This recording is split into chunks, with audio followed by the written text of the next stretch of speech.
नमस्कार प्यारे बच्चों, एक बार फिर से स्वागत है आप सबका आपके अपनी इस ऑनलाइन प्लेटफॉर्म वीर कॉन्सेप्ट पे। कैसे हो आप सब? उम्मीद दुआ आशा करते हैं कि सब स्वस्थ होंगे, मस्त होंगे और अपनी तैयारी को बहुत बेहतरीन तरीके से कर रहे होंगे। तो हम कर रहे हैं जी अपनी इस इलेक्ट्रिशियन थ्योरी के फाउंडेशन बैच में एक और नया चैप्टर स्टार्ट, जिसका नाम है जी पॉलीफेज सिस्टम यानी कि बहुकला प्रणाली। एग्जाम पॉइंट ऑफ व्यू से खास चैप्टर है। 2 से 3 क्वेश्चन इस चैप्टर से पूछे जाते हैं और ये चैप्टर आगे चलकर आप जब मोटर्स को पढ़ोगे तो उसमें बहुत ज़्यादा रोल प्ले करने वाला है। मोटर्स में वैसे तो बेस बनाने के लिए 3 मुख्य चैप्टर होते हैं। एक जो रिसेंटली आप पढ़ के आए हो एसी थ्योरी, ये जो चैप्टर चल रहा है पॉलीफेज सिस्टम और मॉड्यूल फर्स्ट का एक लास्ट चैप्टर रहता है जो इसके बाद आएगा जिसका नाम है मैग्नेटिज्म यानी कि चुंबकत्व। तो ये जो 3 चैप्टर है एसी थ्योरी, पॉलीफेज सिस्टम और मैग्नेटिज्म, ये आपका बेस बनाते हैं किसको समझने के लिए? मोटर्स वाले सेक्शन को समझने के लिए। तो इस चैप्टर के बाद हम मैग्नेटिज्म करके फिर अपने मॉड्यूल थर्ड की तरफ चलेंगे जिसमें आपको मैं मोटर्स वगैरह सिखाऊंगा। मॉड्यूल सेकंड में हमें घरेलू उपकरण सेफ्टी से संबंधित कुछ बेसिक अपनी इस इलेक्ट्रिसिटी ट्रेड से संबंधित कुछ बातें जाननी होती है, उसको भी मैं साथ साथ टाइम मिलते ही स्टार्ट कर दूंगा। एक और मोस्ट इम्पोर्टेंट कुछ बातें यहाँ डिस्कस करूंगा मैं, क्योंकि आज अपना नया चैप्टर स्टार्ट हो रहा है तो रिवीजन के लिए अपने पास कुछ भी नहीं है। जब भी अपने पास रिवीजन के लिए होता है तो हम स्टार्टिंग के 8 से 10 मिनट में रिवीजन करते हैं। तो आज का ये टाइम है, मैं यूटिलाइज करना चाहूंगा आपको एक प्रॉपर डायरेक्शन देने के लिए। जो बच्चा आईटीआई का जो बच्चा है, पोलटेक का जो बच्चा है और जो बच्चा बीटेक करके आया है, उनमें से थोड़ा-थोड़ा मैं कुछ पॉइंट आउट करना चाहूँगा, कुछ आपको बताना चाहूँगा कि आईटीआई, पॉलिटेक और बीटेक वालों को कौन-कौन से पर्टिकुलर डायरेक्शन को पकड़ के अपनी प्रिपरेशन करनी चाहिए। फिर अपने इस चैप्टर को स्टार्ट कर देंगे, बस 2-4 मिनट की ये बात रहेगी, जो आपके ये सोच लीजिए कि प्रिपरेशन में डिसाइडिंग फैक्टर कहलाने वाली है। एक तो जो आईटीआई का जो बच्चा है, उसको एक बार साइड में करके उसको कोई रिलैक्सेशन नहीं मिलेगी। मैं अब जो कुछ पॉइंट बोलूँगा उसमें उनको कोई मोहलत नहीं मिलेगी। पॉलिटेक और बीटेक करके जो बच्चा आया है, बिल्कुल फ्रेश करके आया है, बिल्कुल फ्रेश पॉलिटेक और बीटेक करके आया है या कोई एमटेक भी करके आया है, तो वो बच्चा क्लास को देखे, क्लास को देखने के बाद पीडीएफ पढ़े तो ठीक है, नहीं ना भी पढ़े तो कोई दिक्कत नहीं है, सारी की सारी चैप्टर पूरा कर ले। चैप्टर के जस्ट बाद सारी पीडीएफ को एक साथ इकट्ठा पढ़ सकता है। क्योंकि भाई वो अभी एक रिसेंटली करके आया है। दूसरी बात पढ़ाई के बिल्कुल टच में और उनका लेवल भी ओवरऑल ठीक होता है। तो वो एक तरीके इस प्रकार से इस पैटर्न को फॉलो कर सकता है। टाइम कम होता है तो, अदरवाइज़ क्लास के जस्ट बाद पीडीएफ। लेकिन जो आईटीआई का बच्चा है या फिर वो बच्चा चाहे वो पॉलिटेक का हो, चाहे वो बीटेक का हो और वो पढ़ाई से बहुत लंबे समय से दूर है। क्योंकि ज़्यादातर जो बच्चे अपने इस हरियाणा के एग्ज़ाम में बैठने वाले हैं, वो वही बच्चे हैं जो पढ़ाई से बहुत लंबे समय से दूर है, क्योंकि हाल-फिलहाल में पॉलिटेक और बीटेक वाले बहुत कम बच्चे आ रहे हैं। पुराने समय में, पुराने इन द सेंस कि भई आज से 1 साल पहले, 2 साल पहले, 4 साल पहले, 5 साल पहले, कोई इवन दो 2010 का भी बच्चा इस भर्ती में आपके साथ शामिल होने वाला है। तो वो बच्चे जो पढ़ाई से बहुत लंबे समय से दूर है या फिर वो बच्चे जो आईटीआई करके आए हैं, क्योंकि आईटीआई में कितनी पढ़ाई होती है, हम सब से ये बात बहुत अच्छे से मतलब अपने को पता है, कोई छुपी हुई बात नहीं है। तो उन बच्चों के लिए बस एक ही टास्क है, अगर वो टास्क आप लोगों ने पूरा कर लिया, तो आपके सिलेक्शन को कोई नहीं रोक पाएगा। मैं यहाँ करा रहा हूँ, क्लास में समझ में भी आता है और कोई टीचर करा रहा है तो उसका भी समझ में आता होगा। लेकिन फिर भी किसी बच्चे को समझ में नहीं आ रहा, मेरे से भी नहीं आ रहा, किसी अन्य टीचर से भी नहीं आ रहा, तो इसका मतलब ये है कि कहीं न कहीं आपके दिमाग में बहुत लंबे समय से जो पढ़ाई से दूर हो, इस वजह से टेक्निकल के मामले में हो सकता है कि आप और किसी फील्ड में निपुण होंगे, लेकिन टेक्निकल चीज़ों को समझने के मामले में आपके दिमाग में जर लग चुका है। तो घबराइए मत, परेशान मत होइए, क्लास देखिए, क्लास के बाद पीडीएफ को पढ़िए, कुछ चीज़ ना समझ में आई हो पीडीएफ में फिर से वीडियो देख लीजिए, टाइम ही टाइम आपके पास, टाइम का कोई अभाव नहीं होता पढ़ने वाले बच्चे के लिए, 24 घंटे होते हैं, 24 के 24 का यूटिलाइज़ कीजिए। अगर फिर भी आपको समझ में नहीं आता तो कंटिन्यू रहिए उस मार्ग पर। 10, 15, 20, 25 दिन, 21 दिन के बाद ह्यूमन के नेचर में शामिल हो जाता है। मतलब एट लीस्ट आपको 20 से 25 दिन यही टास्क करते रहना है। क्लास, क्लास के बाद पीडीएफ, कोई चीज़ ना समझ में आई तो फिर से वीडियो। अगली क्लास स्टार्ट करने से पहले मैं रिवीजन कराता हूँ, उसे ध्यानपूर्वक सुनना, क्लास खत्म की पीडीएफ को पढ़ लेना। ये टास्क आपको करते रहना है। आईटीआई का भी बच्चा और वो बच्चा जो पढ़ाई से बहुत लंबे समय से दूर है, उसके लिए बहुत ज़्यादा ज़रूरी है। अगर आप ऐसा करते हो और फिर आपको धीरे-धीरे समझ में आने लग जाएगा, तब आपको लगे कि भई हाँ, एक बार सर बता रहे हो और मेरे को समझ में आ रहा है, तब आप पूरे चैप्टर को एक साथ वीडियो देख के और सारी पीडीएफ को एक साथ इकट्ठा पढ़ सकते हो। तब आप उस रूटीन पे आ सकते हो। अदरवाइज़ आपको यही टास्क करना पड़ेगा। अच्छा, एक और मोस्ट इम्पोर्टेंट बात, जो बच्चे मेरे को यूट्यूब पे देख रहे हैं, प्रत्येक चैप्टर जब स्टार्ट कराता हूँ तो उसकी स्टार्टिंग की 2-3 क्लासें मैं बिल्कुल फ्री ऑफ कॉस्ट देता हूँ। और मैंने बहुत सारे चैप्टर 6 चैप्टर हो चुके हैं अपने यूट्यूब पे प्लेलिस्ट मैंने बना रखी है और भी आगे-आगे मैं कोई भी चैप्टर जो मेरे को लगेगा कि भी ये इम्पोर्टेंट है और इसका वेटेज अच्छा खासा है और मैं इसको यूट्यूब पे करा सकता हूँ। करा क्या सकता हूँ भई और किसी टीचर ने नहीं करा रखा हुआ तो मैं पक्का कराऊँगा। तो वो बिल्कुल फ्री ऑफ कॉस्ट करवाया जाएगा। लेकिन कोई बच्चा कंप्लीट अगर बैच करना चाहता है और उसको लगता है कि भी कंटेंट बहुत अच्छा दिया जा रहा है, बहुत अच्छा दिया जा रहा है और टीचरों का बैच भी ले रखा है तो भी कोई दिक्कत नहीं है और उसको लगता है कि वहाँ से हमें इतना अच्छे से नहीं आया, तो भाई बहुत ही नॉमिनल चार्ज मैंने इसी वजह से रखा है मात्र ₹499। और इस बैच की खास बात ये है कि यहाँ कोई लिखने का झंझट नहीं है। यहाँ नहीं लिखवाया जाता। क्यों नहीं लिखवाया जाता? क्योंकि ये सारा का सारा मैं दिखाता हूँ आपको जो मैं खुद से बना के लेके आता हूँ। इस एक पीडी क्लास की पीडीएफ को बनाने में मेरे को 2.5 से 3 घंटे लगते हैं क्योंकि अगर ये पीडीएफ मैं किसी और से बनाऊँगा ना, तो भाई ना तो उसको समझ में आता है कि भई मैं क्या चाहता हूँ, कौन-सी चीज़ को पहले लिखना है, कौन-सी चीज़ को बाद में लिखना है ताकि बच्चे को अच्छे से मैं रिलेट करके पढ़ा पाऊँ। क्योंकि आपने देखा होगा कि जिस सिलेबस में हम चल रहे हैं, उसमें पिछले टॉपिक का कम से कम 20-25% है ना, लिंक करके आगे अपने आप ही रिवाइज़ हो जाता है। क्योंकि एक सीक्वेंस में पढ़ना बहुत ज़्यादा ज़रूरी है। क्योंकि एक तो आप पहले ही पढ़ाई से बहुत ज़्यादा दूर हो, है ना? और चीज़ों को अच्छे से कॉलेज टाइम में आप नहीं कर पाए, तो अब यहाँ मेरा दायित्व बनता है कि भई उस सारी चीज़ को निचोड़ करके मैं आपके सामने रिप्रेज़ेंट करूँ। तो लिंक करके पढ़ाऊँ, बार-बार रिपीट करके पढ़ाऊँ और पिछले से लिंक करके और उसी चीज़ों को आगे कंटिन्यू करूँ ताकि समझने में आसान आए। तो भई ये सारा कुछ फिर मेरे को ही तैयार करना पड़ता है और वो डायग्राम उसके बस की बात नहीं होती है अगर कोई मतलब पीडीएफ बनाने वाला भी है। तो इस वजह से ना लिखने वाला झंझट हमने बिल्कुल खत्म कर दिया है। कंप्लीट बैच आपका इसी प्रकार से पीपीटी के तौर पर पढ़ाया जाएगा। यानी कि यहाँ लिखवाया नहीं, याद करवाया जाता है। अब लिखने में आपका भी टाइम जाता है, मेरा भी जाता है। ये एक कहने की बात है कि लिखने से याद होता है। हमने सुना है कि सुनने से भी याद होता है। समझ रहे हो ना? तो वो एक मिसकॉन्सेप्ट है, उसको आप छोड़िए साइड में। जितना टाइम आप लिखने में लगा रहे हो, उतना टाइम आप पीडीएफ को पढ़ने में लगाइए। क्लास को ध्यानपूर्वक सुनने में लगाइए, है ना? जल्दबाजी में, हड़बड़ाहट में मत पढ़िए, कॉन्सेप्ट क्लियर कीजिए। रट्टा मारने वाले भी बच्चे आपके साथ होंगे और कॉन्सेप्ट क्लियर करने वाले भी बच्चे आपके साथ होंगे। मैं ये नहीं कहता कि रट्टे वाले का सिलेक्शन नहीं होगा, हो जाएगा। लेकिन रट्टा मारने वाला 70 की टेक्निकल थ्योरी में से 30-35 पे दम तोड़ता हुआ नज़र आएगा। और जिसने कॉन्सेप्ट क्लियर किए होंगे, जिसने ध्यानपूर्वक इन चीज़ों को समझा होगा, एक-एक चीज़ के साथ मेरे साथ हाथ से हाथ, कंधे से कंधे मिलाकर चला होगा, जो मैं आपको बोल रहा हूँ रिवीजन वाली, उस टास्क पे वो खरा उतरा होगा, तो आपकी 70 की थ्योरी में से ह्यूमन एरर को छोड़कर ये बहुत बड़ा एक चैलेंज होता है ह्यूमन एरर को छोड़कर या फिर आउट ऑफ सिलेबस कोई क्वेश्चन आ जाता है उसको छोड़कर आपका सिंगल क्वेश्चन गलत नहीं होगा। ये मेरा आपका पहले दिन से भी प्रॉमिस है और लास्ट दिन और पेपर देकर आओगे तब तक भी आपसे ये प्रॉमिस रहेगा। लेकिन ये जो टास्क मैं बोल रहा हूँ इसको आपको करना पड़ेगा, तो आपका सिंगल क्वेश्चन भी नहीं गलत होगा। इस प्रकार का कंटेंट दिया जा रहा है कि क्लास के अंदर याद करवाया जाता है। कॉन्सेप्ट क्लैरिटी के साथ-साथ आपको क्लास में रुककर, ठहरकर चीज़ों को बार-बार रिपीट किया जाता है ताकि बच्चे को क्लास के अंदर ही याद हो जाए। तो मात्र ₹499 में आप ऐप पे जाइए, इस वीडियो के डिस्क्रिप्शन में या प्ले स्टोर से डायरेक्ट सर्च कीजिए वीर कॉन्सेप्ट और उसी ऐप पे आपको टेस्ट सीरीज़ में पहले इन टेस्टों में ना थोड़ी बहुत कमी थी, क्वेश्चन रिपीट हो रहे थे। मैंने 1-2 वीडियो के नीचे बच्चों के कमेंट भी देखे, सर 10 टेस्ट के बाद ना क्वेश्चन रिपीट होने लग जाते हैं। तो वही हुआ क्या कि हमने वो सारे के सारे टेस्ट मैंने बताया भी था एक वीडियो में, इकट्ठे चढ़ा दिए। ऐप का इतना ही सिस्टम था, हैंग हो गया। तो उसने ना जंपिंग मार दी। आपने देखा होगा ना इलेक्ट्रॉनिक्स के अंदर सिग्नल ओवरलैप हो जाते हैं, वो क्वेश्चन ओवरलैप हो गए थे। तो अब उन सारे टेस्टों को अपडेट करवा दिया गया है। मेरा डबल चार्जेस लगा है, मैंने दोबारा से पे किए हैं, लेकिन मैं नहीं चाहता था कि बच्चे का कोई नुकसान हो। तो इन 50 मॉक टेस्ट में जितने भी अब क्वेश्चन है टेक्निकल के, वो सारे के सारे प्रीवियस ईयर के विदाउट क्वेश्चन रिपीटिंग यानी कि 1 में 70 है तो 70 गुना में 50, 5 7 35, 3500 प्रीवियस ईयर के क्वेश्चन है। हो सकता है कि आपका इन टेस्टों से स्कोर ना बने, ये मैं पहले ही बता रहा हूँ।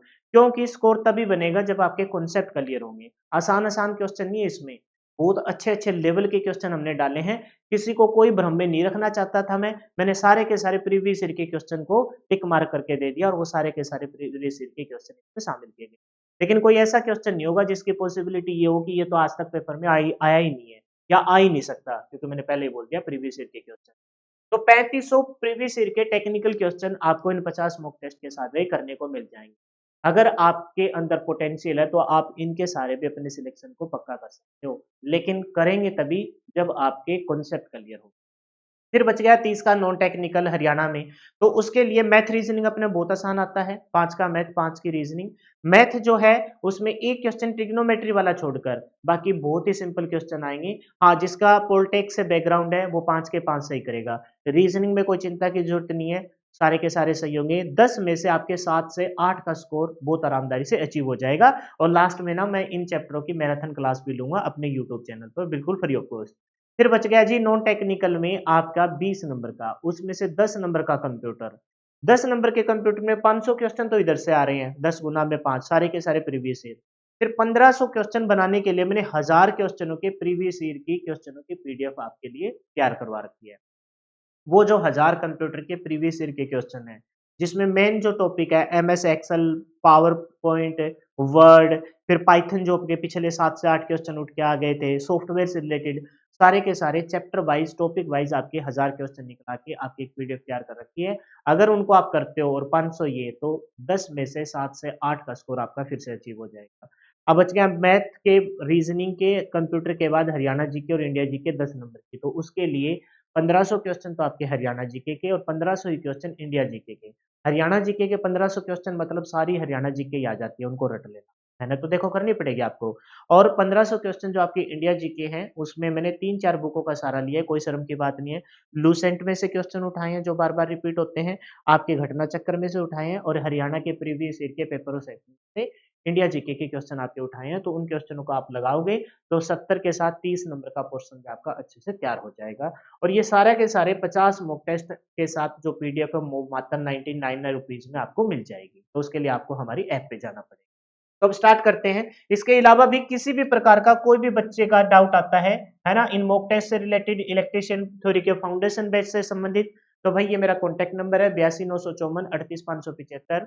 बेझिझक होकर मैसेज कीजिए, कॉल मत कीजिए, कॉल की क्योंकि ड्यूटी पे भी होते हैं, क्लास के टाइम भी होता है। हाँ, अगर कोई बहुत ही ज्यादा इमरजेंसी है कॉल कर सकते हो, मैं दोबारा से कॉल बैक कर लूंगा। लेकिन जैसे अब क्लास चल रही है, मैं रिकॉर्डिंग कर रहा हूँ, लाइव नहीं करवा सकते क्योंकि अभी एक बार प्रोविजनल पीरियड चल रहा है, रिस्क नहीं लेंगे। आप भी जॉब के लिए मेहनत कर रहे हो, तो भाई जॉब आ गई है तो उसकी गरिमा का ख्याल रखना अपना एक दायित्व बनता है। ड्यूटी के प्रति बहुत सीरियस है और अपने कर्तव्यों के प्रति भी बहुत सीरियस है, तो इस वजह से लाइव में क्लास नहीं ले रहा। लेकिन आपका मैसेज आएगा तो मैं उसका रिप्लाई जरूर करूंगा। ये मेरा कॉन्टैक्ट नंबर है। किसी भी प्रकार की कोई भी समस्या इस टेक्निकल भर्ती से रिलेटेड हो, इसके अलावा भी, क्योंकि बहुत जल्द हम अपनी ऐप पे बाकी चीजों की भी टेस्ट सीरीज स्टार्ट करने वाले हैं, तो वो भी उसके लिए भी मैं आपकी हेल्प ज़रूर करूँगा, ये मेरा कॉन्टैक्ट नंबर है। तो अब स्टार्ट करते हैं भई अपनी क्लास को। सरस्वती माता का नाम लेके जय सरस्वती माँ, और नया चैप्टर स्टार्ट करते हैं जी, पॉलीफ़ेज़ सिस्टम। अच्छा, इसका थोड़ा-सा मैं बैकग्राउंड बनाता हूँ। आज ये पहला ही चैप्टर, पहली क्लास थी, इस वजह से इतना टाइम हमने लिया है, अदरवाइज़ हम रिवीजन पे फ़ोकस करते हैं प्रत्येक चैप्टर की स्टार्टिंग में। अच्छा, एक और बस लास्ट बात है, ये ऐप पे जाओगे ना आप, हो सकता है कि यूट्यूब पे मैं डालना भूल गया हूँ, तो ऐप पे जो भी फ़ोल्डर की आपको नज़र आएगी, टोटल मैं 175 के तकरीबन इतने क्लासों में, इतने घंटों में मैं आपको सिलेबस कराऊँगा।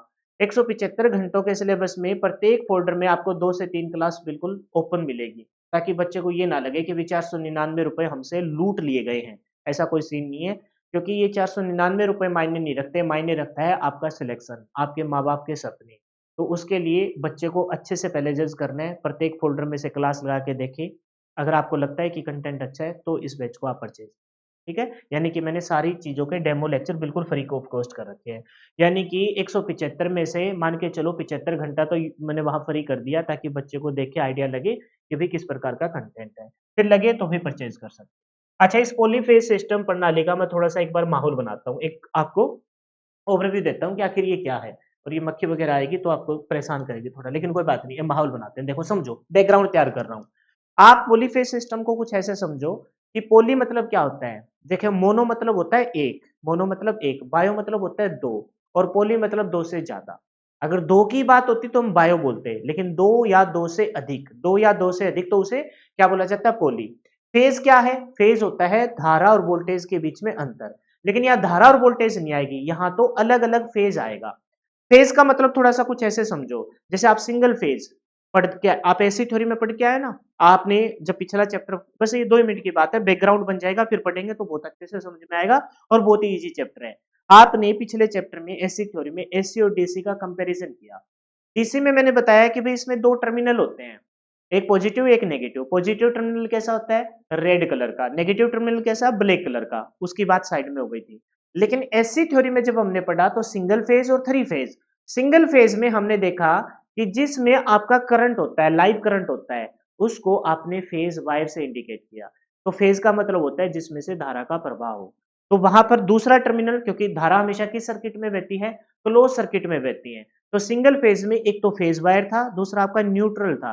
न्यूट्रल किसके लिए होता है? सर्किट को पूरा करने के लिए। डीसी में जरूरत नहीं होती, क्योंकि एक पॉजिटिव एक नेगेटिव है तो सर्किट तो अपने आप ही पूरा हो जाएगा। क्योंकि परिपथ की परिभाषा क्या है कि किसी भी स्रोत से निकलकर, पॉजिटिव से निकल के घूम के वापस उसी स्रोत के दूसरे टर्मिनल नेगेटिव पर पहुंच जाए तो आपका विद्युतीय कार्य संपन्न हो जाए। तो परिपथ की डेफिनेशन देखिए।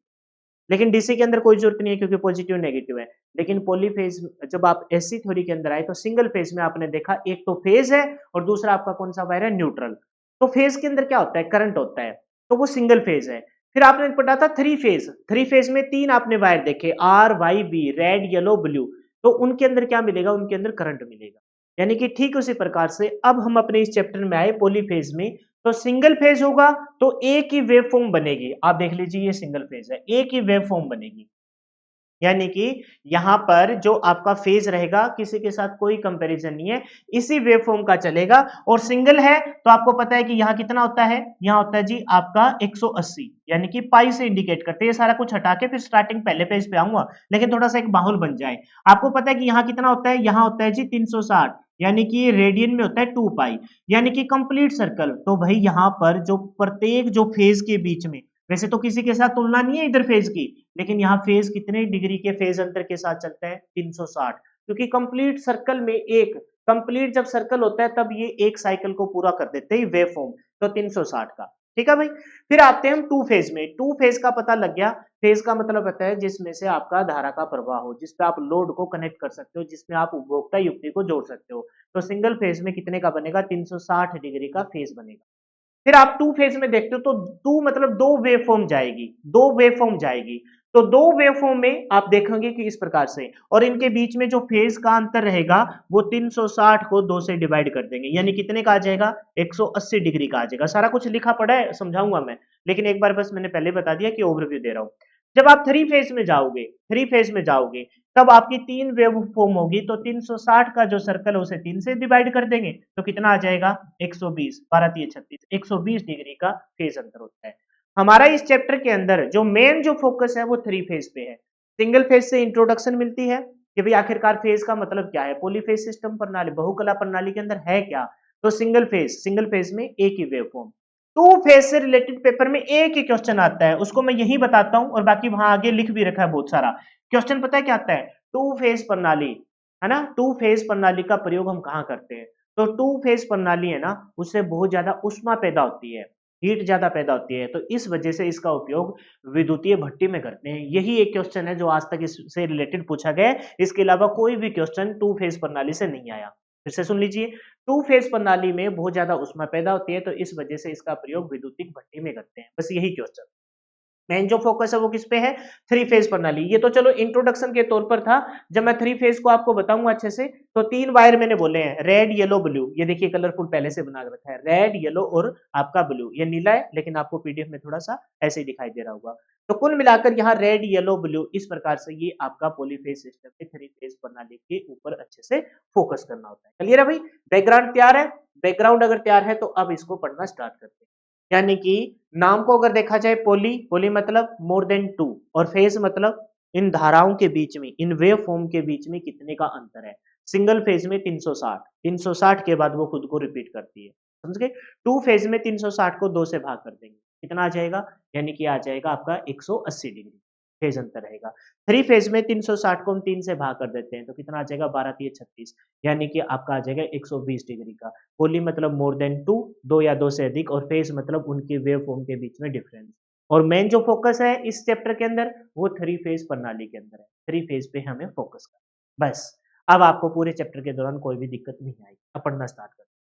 जो बच्चा यूट्यूब पे देख रहा है, अब हो सकता है कि अगर मेरे को सिर्फ कोर्स ही बेचना होता तो भाई मैं ऐसा माहौल बनाता कि तुमको लगता अच्छा ये ऐसा नहीं है भाई। ऐसा बिल्कुल भी नहीं है, ना मेरे इस क्लास में होगा, ना मेरी स्टार्टिंग की क्लास में, ना मेरी आगे चल की क्लास में। जो फैक्ट है उसी फैक्ट पे चलेंगे। हो सकता है कि इस क्लास को स्टार्टिंग के 5-7 मिनट में कोई छोड़ के भी चला गया हो, इससे मेरे को कोई फर्क नहीं पड़ता। जो देख रहा है उसके सिलेक्शन की मैं जिम्मेदारी लेता हूँ, बस आपको कंटिन्यूटी बना के रखनी है। बिल्कुल जीरो से, ये इस बात से बिल्कुल भी फर्क नहीं पड़ेगा भी आपको 8% में कितना आता है, लेकिन अब अगर आप मेरे साथ मेहनत करते हो तो 101% आपको आगे आएगा। ये मेरा प्रोमिस है आपसे, ठीक है। पॉलीफेज पढ़िए। दो या दो से अधिक फेज, फेज मतलब जिसमें आपकी धारा का प्रवाह हो रहा हो, है ना। फेजों वाली प्रणाली को क्या कहते हैं? बहुकला प्रणाली कहते हैं। दो या दो से अधिक फेजों वाली प्रणाली को क्या कहते हैं? बहुकला प्रणाली, यानी कि पॉलीफेज। पॉलीफेज प्रणाली मतलब सिस्टम कहते हैं। दो या दो से अधिक, एक है तो मोनो, मोनो मतलब एक, दो है तो बायो, बायो तो नाम नहीं आया, तो क्या बनना ये? पोली, पोली मतलब होता है मोर देन टू, टू या टू से अधिक। जैसे पॉलीथीन होता है, पॉलीथीन में कॉम्प्लेक्स स्ट्रक्चर होता है बहुत सारी चीजों का, तो ये पॉलीफेज है तो दो या दो से अधिक फेज, फेज समझ गए, जो आपकी वेव फॉर्म जाएगी, जिससे आप उपभोक्ता युक्ति लोड को कनेक्ट कर सकते हो, जिससे आप धारा को ले सकते हो, वो आपके फेजों को बताता है। अच्छा, फेज, सिंगल फेज में फेज और न्यूट्रल होता है। टू फेज में आपके दो फेजों के बीच में भी हो सकता है, और फेज और न्यूट्रल के बीच में। थ्री फेज में भी ठीक इसी प्रकार से दो फेजों के बीच में, या फेज और न्यूट्रल से, थ्री फेज के स्टार और डेल्टा संयोजन में हम एक स्टार के अंदर एक न्यूट्रल वायर ले लेते हैं। ये सारा कुछ डेप्थ की बातें हैं जो आगे चलकर आपको समझ में आएगी। बहुकला प्रणाली में प्रत्येक कला की वोल्टेज तथा आवृत्ति समान रहती है। ये बात मैंने आपको वहां पर एसी थ्योरी में भी बताई थी कि भाई वोल्टेज है ना, वोल्टेज और आवृत्ति कभी भी नहीं बदलते। कैसे? आपने देखा होगा कि फेज शिफ्ट, ऊपर बना देता हूं इसको थोड़ा, यहां देखिए थोड़ा सा डायग्राम। आपने दो प्रकार की वेव फॉर्म देखी थी, इन इन फेज और आउट फेज। आप बताइए क्या ये इन फेज है क्या? आप बताइए क्या ये इन फेज है?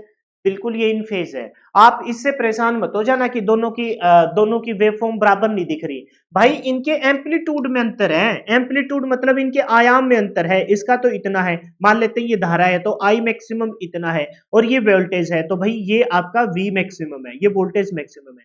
तो इनके एम्पलीट्यूड, एम्पलीट्यूड मतलब आयाम, भाई कोई सिग्नल जा रहा हो, है ना, इलेक्ट्रॉनिक्स वाले बच्चों ने का बैकग्राउंड इसी पे होता है। कोई सिग्नल जा रहा हो, पहले स्लो, धीरे धीरे, है ना, उसकी फ्रीक्वेंसी कम है और आयाम कम है, फिर उसका आयाम को बढ़ा दिया, तो आयाम इनका अलग अलग हो सकता है, लेकिन इनकी वोल्टेज और फ्रीक्वेंसी अलग नहीं है। तो पॉलीफेज सिस्टम में यही बात से स्टार्ट किया है कि पॉलीफेज सिस्टम में प्रत्येक फेज के अंदर वोल्टेज व आवृत्ति का मान क्या होना चाहिए? समान होना चाहिए। और ये कंडीशन है ना, ये कंडीशन हर जगह लागू होगी। अगर मैं आपसे कहूं कि बताइए टू फेज प्रणाली की सबसे मुख्य विशेषता क्या है, तो कहेंगे कि वोल्टेज, प्रत्येक फेज के अंदर वोल्टेज और प्रत्येक फेज की फ्रीक्वेंसी में कोई भी अंतर नहीं होना, समान होने चाहिए, और प्रत्येक फेज के बीच में फेज डिफरेंस भी समान होना चाहिए। ये तीन विशेषता आपको फोकस करनी है, और तीनों विशेषताएं ना आपकी आएगी, देख लीजिए। टू फेज प्रणाली की यही बात, दोनों फेजों के विभव एक समान हो, दोनों फेजों की आवृत्ति एक समान हो, और दोनों फेजों के बीच 90 डिग्री का एक समान फेज अंतर हो। पढ़ लिया आपने? अब थ्री फेज पे देखिए, थ्री फेज की देखिए, थ्री फेज की विशेषता देखिए। थ्री फेज के लिए क्या कहेगा? तीनों फेजों का विभव एक समान हो, आवर्ती एक समान हो, वह तीनों फेजों के बीच फेज अंतर कितने डिग्री का होता है? 120 डिग्री का समान हो। वहां 90 डिग्री का, यहाँ 120। समझ गए इस बात को? तो कहने का मतलब ये है कि भाई यहां आपको क्या फोकस करना है कि भाई आपकी जो पॉलीफेज सिस्टम होता है, उस पॉलीफेज सिस्टम में वोल्टेज तथा आवर्ती समान रहती है, वोल्टेज तथा आवर्ती, और साथ में इनके बीच में फेज डिफरेंस क्या रहता है? समान रहता है। परंतु इनमें एक निश्चित कालांतर डिफरेंस होता है। जैसे निश्चित का क्या मतलब है? भाई टू फेज में अलग होगा, थ्री फेज में कितना होता है? 120 डिग्री का होता है। टू फेज में कितना होता है? टू फेज में मैंने वहां आपका 180 तो बनाया है, लेकिन 180 को फिर आगे चलकर ऐसे डिवाइड, ये डायग्राम में दिखाऊंगा मैं, इस डायग्राम में दिखाऊंगा कि फिर इसको डिवाइड कर दिया जाता है। कैसे डिवाइड कर दिया जाता है? कि आपके टू फेज में ये कंप्लीट सर्कल 360 का, और ये एक सीधी लाइन को बोलूं तो 180, और इस 180 वाली लाइन को फिर ब्रेक कर दिया जाता है। तो फेज अंतर का आपका काल अंतर कितने डिग्री का हो जाता है? 90 डिग्री का हो जाता है। कितने डिग्री का हो जाता है? 90। आप कहोगे सर आपने तो 360 को 2 से भाग किया था। अरे 2 से भाग किया था, उसके पीछे कोई अलग रीजन था, है ना, वेव फॉर्म को बता रहा था मैं। यहाँ 360 को 3 से भाग कर रहे हैं तो वेव फॉर्म को बता रहा हूं मैं, है ना, वेव फॉर्म को बता रहा हूं। लेकिन जो फेज अंतर रहेगा, फेज जो डिफरेंस रहेगा, वो थोड़ा सा अलग कॉन्सेप्ट है, उसको आपको अब पढ़ना स्टार्ट करना है। समझ में आ गई मेरी बात? क्या बोला इसने? क्या बोला है कि दो या दो से अधिक फेजों वाली प्रणाली को बहुकला प्रणाली कहते हैं। बहुकला प्रणाली के प्रत्येक कला में वोल्टेज फ्रीक्वेंसी क्या रहती है, समान रहती है और एक निश्चित कालांतर होता है। निश्चित कालांतर का मतलब क्या होता है, ऐसी बहुकला प्रणाली का आउट कालांतर का मतलब क्या होता है वो आपको आगे चलकर पता लगेगा, ये बताऊंगा मैं, इस पॉइंट पे आऊंगा वापस। ऐसी बहुकला प्रणाली का आउटपुट फेजों की संख्या पर निर्भर करता है, यानी कि जितने ज्यादा फेज होंगे उतनी ही आउटपुट ज्यादा मिलेगी। जितने ज़्यादा फेज़ होंगे, सिंगल फेज़ की आउटपुट इतनी अच्छी नहीं होती। एक तो क्यों नहीं होती? क्योंकि उसका टॉर्क उच्च नहीं होता, उसका पावर फैक्टर अच्छा नहीं होता।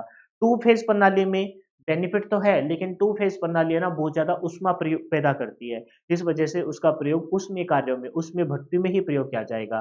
फिर और आगे बढ़े तो हमने थ्री फेज़, ये क्यों? कैसे बढ़े? धीरे-धीरे हम टेक्नोलॉजी का विकास, वो सिंगल फेज़ चल रहा था। फिर हमने सोचा चलो टू फेज़ बना के देखते हैं। टू फेज़ बनाई तो भाई बहुत ज़्यादा ऊष्मा पैदा हुई, बहुत ज़्यादा आपकी ऊष्मा पैदा हुई तो उसका प्रयोग हमने एक पर्टिकुलर फील्ड में कर दिया। फिर थ्री फेज़ बनाई, रेड, येलो और ब्लू 3 फेज़ मतलब चुंबकीय क्षेत्र बनाया आपके स्टेटर रोटेटर पे वाइंडिंग लपेट के एक चुंबकीय क्षेत्र बनाया थ्री फेज़। थ्री फेज़ में हमने देखा कि इसके बहुत सारे बेनिफिट आए। एक तो जो आपकी मोटर्स है वो उनका बहुत ज़्यादा टॉर्क मिला और जब टॉर्क ज़्यादा मिलता है तो वो सेल्फ स्टार्ट हो जाती है, तो इसका बेनिफिट मिला। पावर फैक्टर सुधर गया, है ना? इंसुलेशन सिंगल फेज़ के कंपैरिज़न में जितने ये सारे कुछ आप पढ़ोगे आप, लेकिन मैं एक ओवरव्यू दे रहा हूँ। कि आपकी इंसुलेशन की कम ज़रूरत पड़ी है, रख-रखाव, मरम्मत की ये सारी चीज़ें कम ज़रूरत पड़ी कब? जब आपने थ्री फेज़ पॉलीफ़ेज़ सिस्टम की तरफ अग्रसर हुए। तो ऐसी बहुकलीय प्रणाली के आउटपुट फ़ेज़ों की संख्या पे निर्भर करता है। इस बात का मतलब क्या है? इस बात का मतलब ये है कि जितने ज़्यादा आपके फ़ेज़ होंगे उतनी ही आपकी क्या रहेगी? आपकी आउटपुट ज़्यादा रहेगी। क्लियर है? तो बहुकला प्रणाली की डेफ़िनेशन क्लियर हुई। बहु मतलब जहाँ पर मोनी मतलब 1, बायो मतलब 2, पॉली मतलब 2 से ज़्यादा। 2 या 2 से अधिक, फेज़ मतलब जिसमें से करंट बह रहा हो।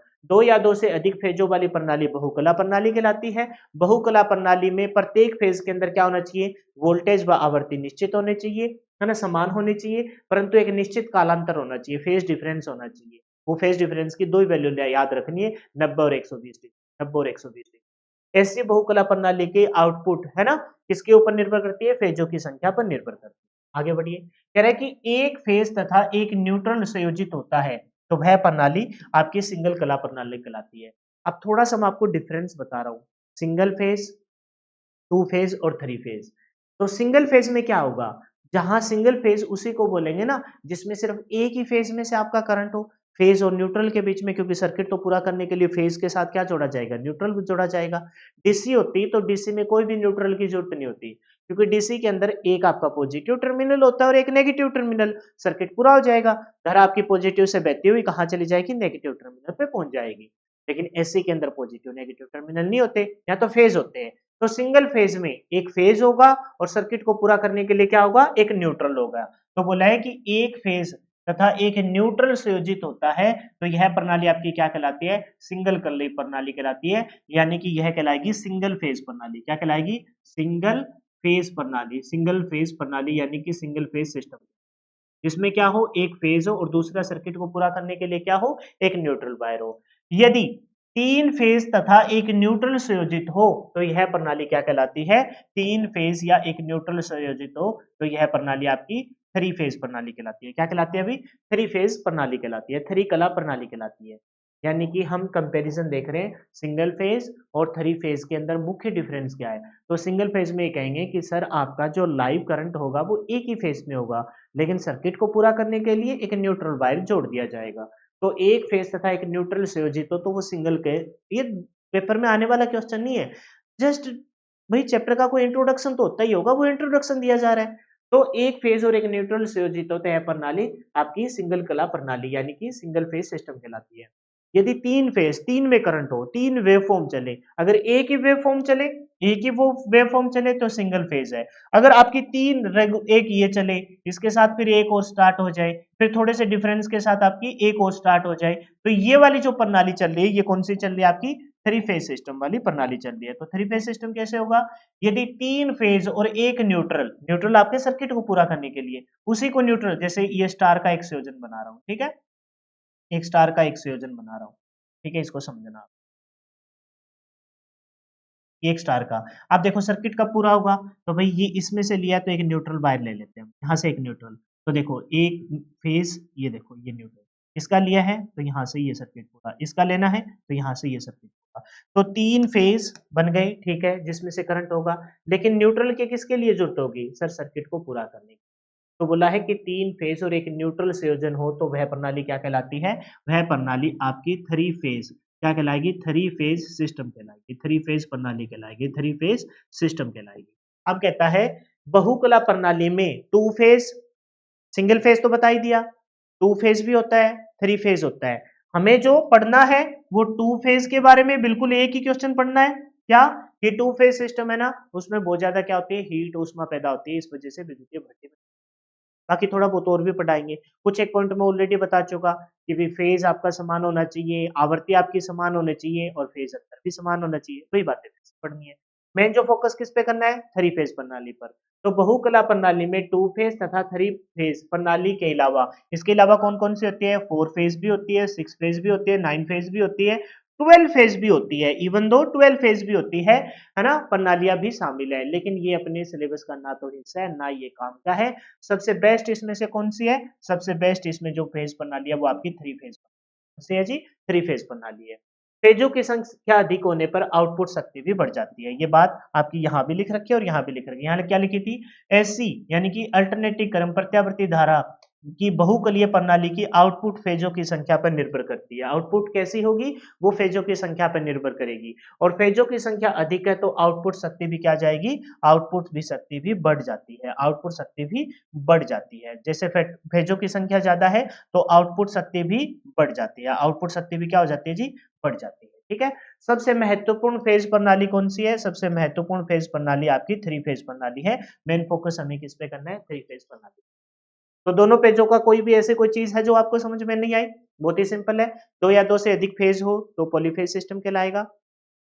पॉलीफेज सिस्टम में प्रत्येक फेज में आपका वोल्टेज और आपकी आवृत्ति, लिख देता हूं थोड़ा सा इंग्लिश में, वोल्टेज वोल्टेज और आपकी क्या? आवृत्ति यानी कि फ्रीक्वेंसी। वोल्टेज और आपकी आवृत्ति यानी कि फ्रीक्वेंसी क्या होनी चाहिए? समान होनी चाहिए। और जो फेज डिफरेंस है, निश्चित कालांतर है, वो भी फिक्स होना चाहिए।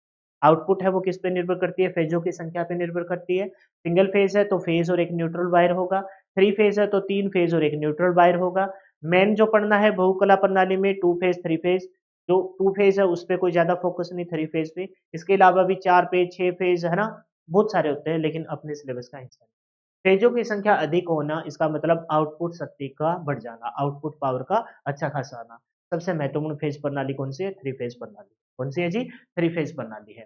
सिंगल फेज विधि में अब सिंगल फेज के बारे में बता रहा है, 2 फेज के बारे में बता रहा है और 3 फेज के बारे में बता रहा है। इस पेज से एक क्वेश्चन 100%, वो तो डेफिनेशन थी, एक क्वेश्चन आपका 100% पेपर में पूछा जाएगा। पढ़िए सिंगल फेज विधि, ये तो इंट्रोडक्शन के तौर पे पढ़ना है सिंगल फेज, क्योंकि पता तो लगे फेज होता है क्या है। सिंगल फेज विधि में केवल एक ही कॉइल होता है। कितनी कॉइल होती है भाई? एक ही कॉइल होती है। सिंगल फेज में क्या होती है? एक ही कॉइल होती है, क्योंकि सिंगल फॉर्म में कितनी वेव फॉर्म आती है? सिर्फ एक ही वेव फॉर्म नजर आती है। ये देखो तो एक ही कॉइल आपको नजर आ रही होगी। कॉइल के ऊपर ही वाइंडिंग लपेट के नॉर्थ और साउथ पोल हम बना देंगे। ठीक है, आपको पता है आपके ये नॉर्थ और साउथ पोल हो गया, मैग्नेटिक फील्ड बनेगा और आपकी ये कॉइल आपको दूर से नजर आती है, एक कॉइल। ठीक है, तो इसने बोला कि सिंगल फेज प्रणाली में आपकी एक ही कॉइल होती है। क्या होती है? एक ही कॉइल होता है जो चुंबकीय क्षेत्र में घूमता है, जो चुंबकीय क्षेत्र में घूमता है। अच्छा, चुंबकीय क्षेत्र में क्यों घुमाया सर? इसको आपने कोई और किसी क्षेत्र में, विद्युतीय क्षेत्र, चुंबकीय क्षेत्र, ये क्या सीन है? तो भाई इसी के ऊपर तो सारे का सारा आपका मॉड्यूल 3 टिका हुआ है।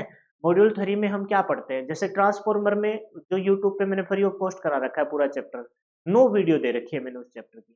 उसमें मैंने क्या बताया था कि भाई जब किसी भी कुंडली में से, धारावाही कुंडली में से विद्युत धारा का प्रवाह करवाया जाता है तो चुंबकीय विद्युत क्षेत्र के साथ साथ उसमें चुंबकीय क्षेत्र भी है। चुंबकीय क्षेत्र का बनना मतलब आपके विद्युत फ्लक्स का बनना, विद्युत फ्लक्स का बनना, चुंबकीय बल रेखाओं का बनना। तो फिर वो प्राइमरी वाइंडिंग से सेकेंडरी वाइंडिंग में काटेगी, धारा का प्रवाह होगा। तो बड़े डिटेल से हमें पढ़ना होगा ये। लेकिन यहाँ अगर मैं बताने लग गया तो सारी खिचड़ी एक साथ एक ही हांडी में पक जाएगी, है ना। तो इस वजह से यहाँ मैं कुछ नहीं बताऊंगा। बस तुमको ध्यान रखना है कि भाई सिंगल फेज विधि में सिर्फ एक ही कॉइल होता है और वही क्या आते हैं? जो चुंबकीय क्षेत्र में घूमता है, मैग्नेटिक फील्ड में घूमेगा। और कॉइल से उत्पन्न वोल्टेज अल्टरनेटिंग प्रकृति का होता है। कॉइल से उत्पन्न वोल्टेज क्या होता है? अल्टरनेटिंग प्रकृति का होता है, अल्टरनेटिंग प्रकृति। अल्टरनेटिंग से समझते हो ना? ऐसी वेवफॉर्म, एसी की ज्यावक्रीय तरंग, एसी की ज्यावक्रीय तरंग, एसी की जावक्रीय तरंग हम किससे प्राप्त करते थे? जावक्रीय तरंग हम प्राप्त करते हैं जी आपके किससे? अल्टरनेटर से प्राप्त करते हैं। किससे प्राप्त करते थे?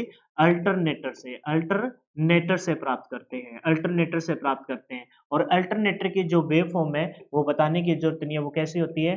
जावक्रीय तरंग होती है। इसके अलावा जो आपकी वेव फॉर्म है कौन कौन सी बच गई? एसी थ्योरी के अंदर हमने पढ़ी थी 4 प्रकार की वेव फॉर्म।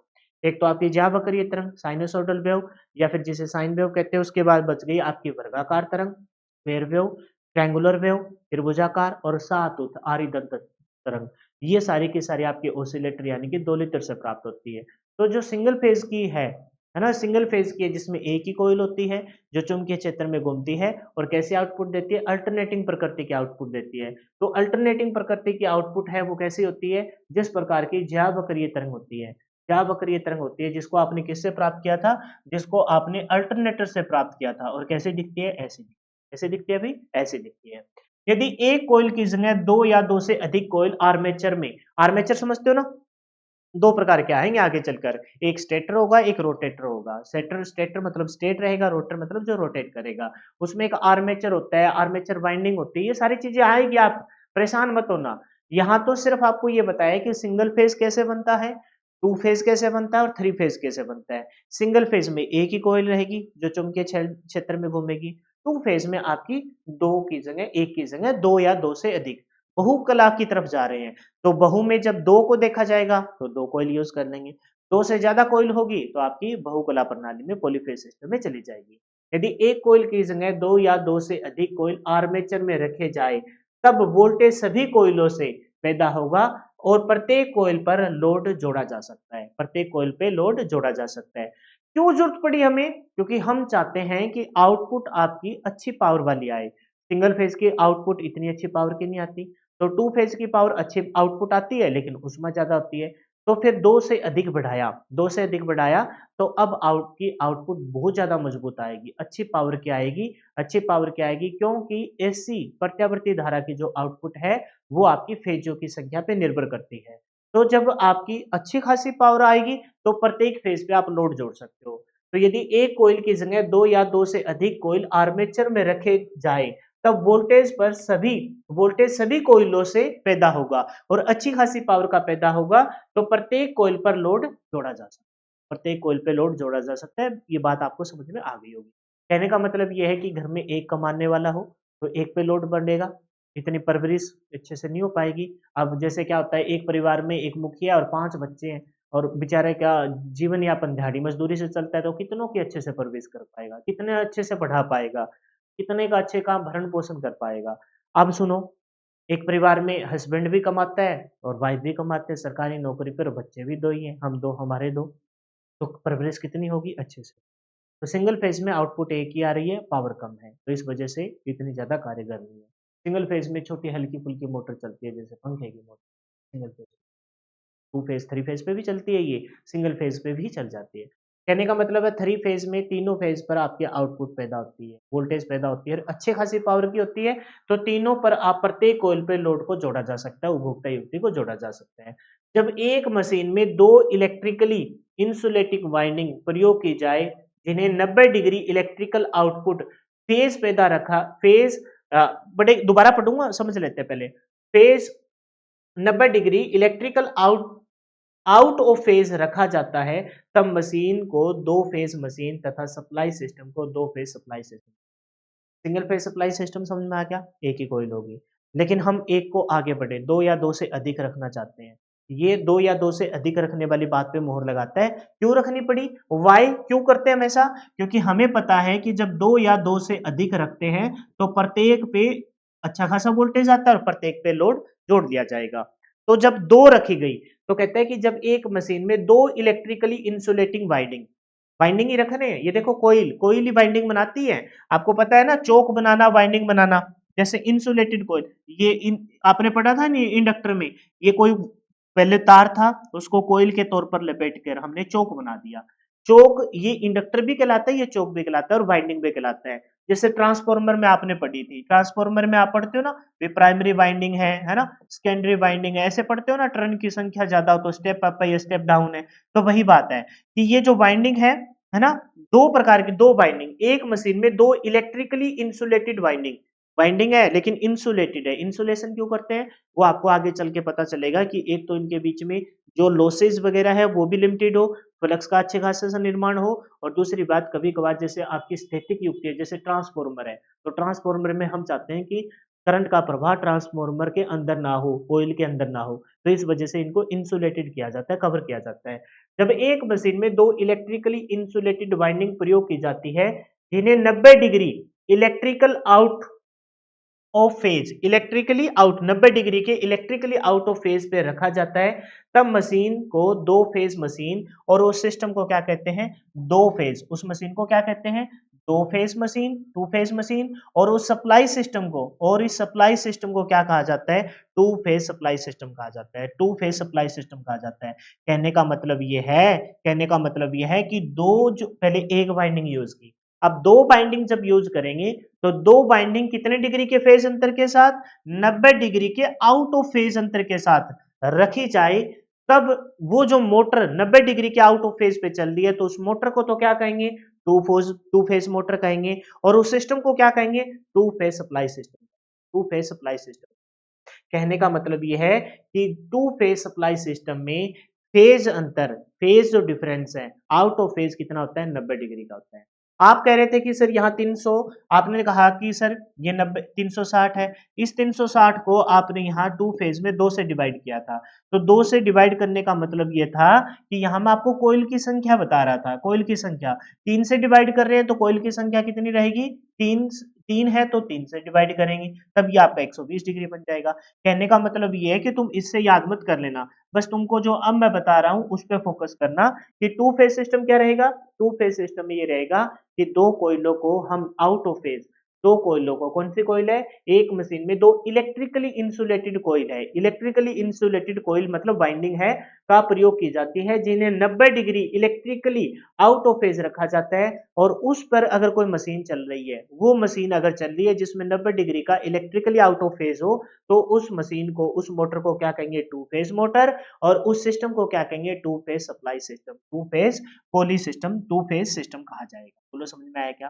कहने का मतलब ये क्वेश्चन क्या फोकस करना है, मैंने कहा एक क्वेश्चन आएगा तो ध्यान रखना, टू फेज सप्लाई सिस्टम में फेज जो डिफरेंस होता है, फेज जो अंतर होता है वो कितना डिग्री होता है? 90 डिग्री होता है। ये क्वेश्चन फोकस करना। कितने डिग्री का होता है? 90 डिग्री का होता है। कितने डिग्री का? टू फेज सिस्टम में, टू फेज सिस्टम में, टू फेज सिस्टम में आपका जो फेज रहेगा वो कितने डिग्री का रहेगा? तो ध्यान रखेंगे वो रहेगा 90 डिग्री का। कितना रहेगा? 90 डिग्री का इलेक्ट्रिकली आउट ऑफ फेज रहता है। यदि मशीन में तीन कॉइल एक दूसरे से 120 डिग्री, पहले 90 डिग्री पे रखी, अब रख रहे हैं 120 डिग्री पर, 120 डिग्री की दूरी पर रखी जाए, इस मशीन को तीन फेज मशीन, और इस सप्लाई सिस्टम को तीन फेज सप्लाई सिस्टम कहते हैं। यानी कि जब 90 डिग्री पर कोई मशीन चल रही है तो उसे टू फेज मशीन कह दिया, और 120 डिग्री के फेज डिफरेंस पे कोई मशीन चल रही है तो उसे थ्री फेज मोटर, और उस सिस्टम को क्या कहा जाएगा? उस सिस्टम को थ्री फेज सप्लाई सिस्टम कहा जाएगा। उस सिस्टम को क्या कहेगा? उस सिस्टम को कहा जाएगा सप्लाई सिस्टम, कौन सा? थ्री फेज सप्लाई सिस्टम के नाम से जाना जाएगा। अब बताइए समझ, सिंगल फेज में एक ही कॉइल होती है, सिंगल फेज में एक ही कॉइल होती है, ये बात बहुत साफ साफ शब्दों में लिख रखी है, जो चुंबकीय क्षेत्र में घूमती है और आपके अल्टरनेटिंग प्रकृति की आउटपुट देती है। अल्टरनेटिंग प्रकृति की आउटपुट कैसी है? जैवक्रिय तरंग की आउटपुट आपकी अल्टरनेटिंग होती थी, कुछ ऐसी थी। फिर हमने देखा कि जो एक से, अरे ये मुंह में ना चली जाए, एक दिन क्लास ले रहा था मुंह के अंदर माखी। आपका दूसरा क्या बताया मैंने? शेप ना लेके मैं यहाँ ये छोड़ देता हूँ ताकि ये कहीं किसी को टच भी करे तो अपना कोई सिस्टम खराब ना हो। ठीक है, ये छोड़ दो। फिर हमने कहा कि एक से जब ज्यादा बढ़ाएंगे, क्यों बढ़ाई? एक से ज्यादा क्यों बढ़ा रहे हैं? एक से ज्यादा इस वजह से बढ़ा रहे हैं, दो या दो से अधिक कोयलों का जब हम प्रयोग करेंगे तो आपके चुंबकीय क्षेत्र में जब वो कोयल घूमेगी तो प्रत्येक पर आपकी आउटपुट मिलेगी। प्रत्येक पर अगर आपकी क्या रखे, सभी कोयलों पर आपकी वोल्टेज पैदा होगी, और उस सभी कोयलों पर आप लोड को कनेक्ट कर सकते हैं। इसका मतलब ये है कि हमें अच्छी खासा आपकी वोल्टेज मिलेगी, जितने ज्यादा फेज उतनी ही प्रत्येक पे आपकी वोल्टेज मिलते हैं, तो उतने ही आपको उपभोग करने के लिए आपका वोल्टेज मिलता रहेगा। फिर कहा कि अगर कोई ऐसी मशीन जिसमें दो इलेक्ट्रिक कॉइल आपकी रखी जाए, कितने डिग्री के फेज के साथ? 90 डिग्री के फेज के साथ रखी जाए। कितने डिग्री के? 90 डिग्री के। आपको सर ये 90 डिग्री दो कोयलों को रखना है, 90 डिग्री के फेस के साथ कैसे रखें? तो भाई एक कोयल ये रहती, ध्यान से देखना, इसमें क्या पॉइंट है, ये ए है, ये ए डैश पॉइंट है, ये बी है तो ये बी डैश पॉइंट है, ये अगर ए है तो ये कौन सा है, ये ए डैश पॉइंट है, ये बी है तो ये बी डैश पॉइंट है, समझना इस बात को। तो एक कोयल तो ये रख दी भाई, एक कोयल ये रख दी, तो इनके बीच में कितने डिग्री का एंगल है, 90 डिग्री, इनके बीच में कितने का है, 90 डिग्री, इनके बीच में 90 डिग्री, इनके बीच में 90 डिग्री, यानी कि दो कोयलों को हमने पूरे इस आर्मेचर को कवर कर लिया, एक ये कोयल और एक ये कोयल। तो बताइए फेज जो एंगल है वो कितने डिग्री का बन रहा है, फेज एंगल जो बन रहा है वो बन रहा है 90 डिग्री का। कितने डिग्री का बन रहा है, यहाँ साफ साफ दिख रहा है कि 90 डिग्री, कितने डिग्री का, 90 डिग्री का। तो कह रहा है कि जब एक मशीन के अंदर दो इलेक्ट्रिकली इंसुलेटेड कोयलों को 90 डिग्री के आउट ऑफ फेज पे रखा जाए और उस पर वो मोटर चल रही हो, तो उस मोटर को टू फेज मोटर और उस सिस्टम को to phase supply, to phase system कहा जाता है। फिर कहा कि अगर किसी, यदि मशीन में 3 कोयल हो और प्रत्येक कोयल कितने डिग्री के फेज अंतर के साथ हो, 120 डिग्री, तो 3 कोयल 120 डिग्री के अंतर के साथ कैसे रखी जाएगी, तो भाई 3 कोयलों को 120 डिग्री के साथ रखना है, तो देखो यहां से, ये देखो ये 120 डिग्री, ठीक है, ये ना रखकर फिर इस प्रकार से ये कोयल, ये नहीं, 120 डिग्री का एंगल बनाना ना, तो एक तो ये हो गया और दूसरा फिर ये हो गया, यहाँ भी कितने डिग्री का बनेगा, 120 डिग्री का, और ये बचा हुआ कितने डिग्री का बनेगा, 120। इस प्रकार से 3 कोयलों को रखा जाता है, और जब 3 कोयलों को इस प्रकार से रखा जाएगा तो इस प्रकार इन 3 कोयलों को रखने पर जो आपकी मोटर चली है, तो उस मोटर को तो कहेंगे 3 फेज मोटर और उस सिस्टम को कहा जाएगा 3 फेज सिस्टम, 3 फेज सप्लाई। बोलो समझ में? जब फेज ये आपसे पूछा जाएगा कि आपकी टू फेज मोटर के अंदर फेज, कोयलों के बीच में फेज डिफरेंस कितने का, 90 डिग्री आउट ऑफ फेज होता है। 3 फेज सप्लाई सिस्टम में फेज, कोयलों के बीच में फेज डिफरेंस कितना होता है, तो कहेंगे इस बेस से बस यही एक क्वेश्चन आपको कवर। बोलो समझ में आया? टू फेज सप्लाई सिस्टम में दो कोयल रहेगी, कितने के फेज डिग्री के साथ, तो कहेंगे 90 डिग्री के फेज सिस्टम के साथ, 90 डिग्री के आउट ऑफ फेज के साथ। तो उस मोटर जो टू, इस प्रकार से एक मोटर रन होती है तो उस मोटर को टू फेज मोटर कहा जाएगा, और इस सिस्टम को क्या कहा जाएगा, इस सप्लाई सिस्टम को टू फेज सप्लाई सिस्टम कहा जाएगा। जब 3 कोयल 120 डिग्री के डिफरेंस के साथ रखी जाए तो उस पे अगर कोई मोटर चल रही है तो 3 फेज मोटर रहेगी, और इस सिस्टम को क्या कहा जाएगा, इस सिस्टम को 3 फेज सप्लाई सिस्टम कहा जाएगा। ठीक है भाई, आगे बढ़ जाए। तो टू फेज में आपके 90 डिग्री, और यहां मैं लिख देता हूं कि थ्री फेज में, थ्री फेज है ना सिस्टम में, थ्री फेज सिस्टम में आपका जो एंगल रहेगा कोयलों के बीच में, वो एंगल कितने का रहेगा, तो हम कहेंगे वो एंगल रहेगा 120 डिग्री का रहेगा जी, 120 डिग्री। ठीक है, फिर ये मैं बता ही चुका ऑलरेडी आपको, एक ही कोयल है घूमती रहेगी, तो आपका जो कंप्लीट है उसका रिपीटेशन कितने टाइम के बाद होगा, सर उसका टाइम के बाद नहीं होगा सर, टाइम पीरियड फ्रीक्वेंसी ये तो आपका एसी के अंदर ही था, यहाँ तो आपको ये देखना है कि वेव फॉर्म का जो रिपीटेशन होगा वो कितने का होगा, 360 डिग्री के बाद होगा। तो इसमें जो फेज डिफरेंस होता है, सिंगल फेज में जो फेज डिफरेंस होता है वो कितने डिग्री का होता है, 360 डिग्री का होता है। कितने का होता है जी, 360 डिग्री का होता है।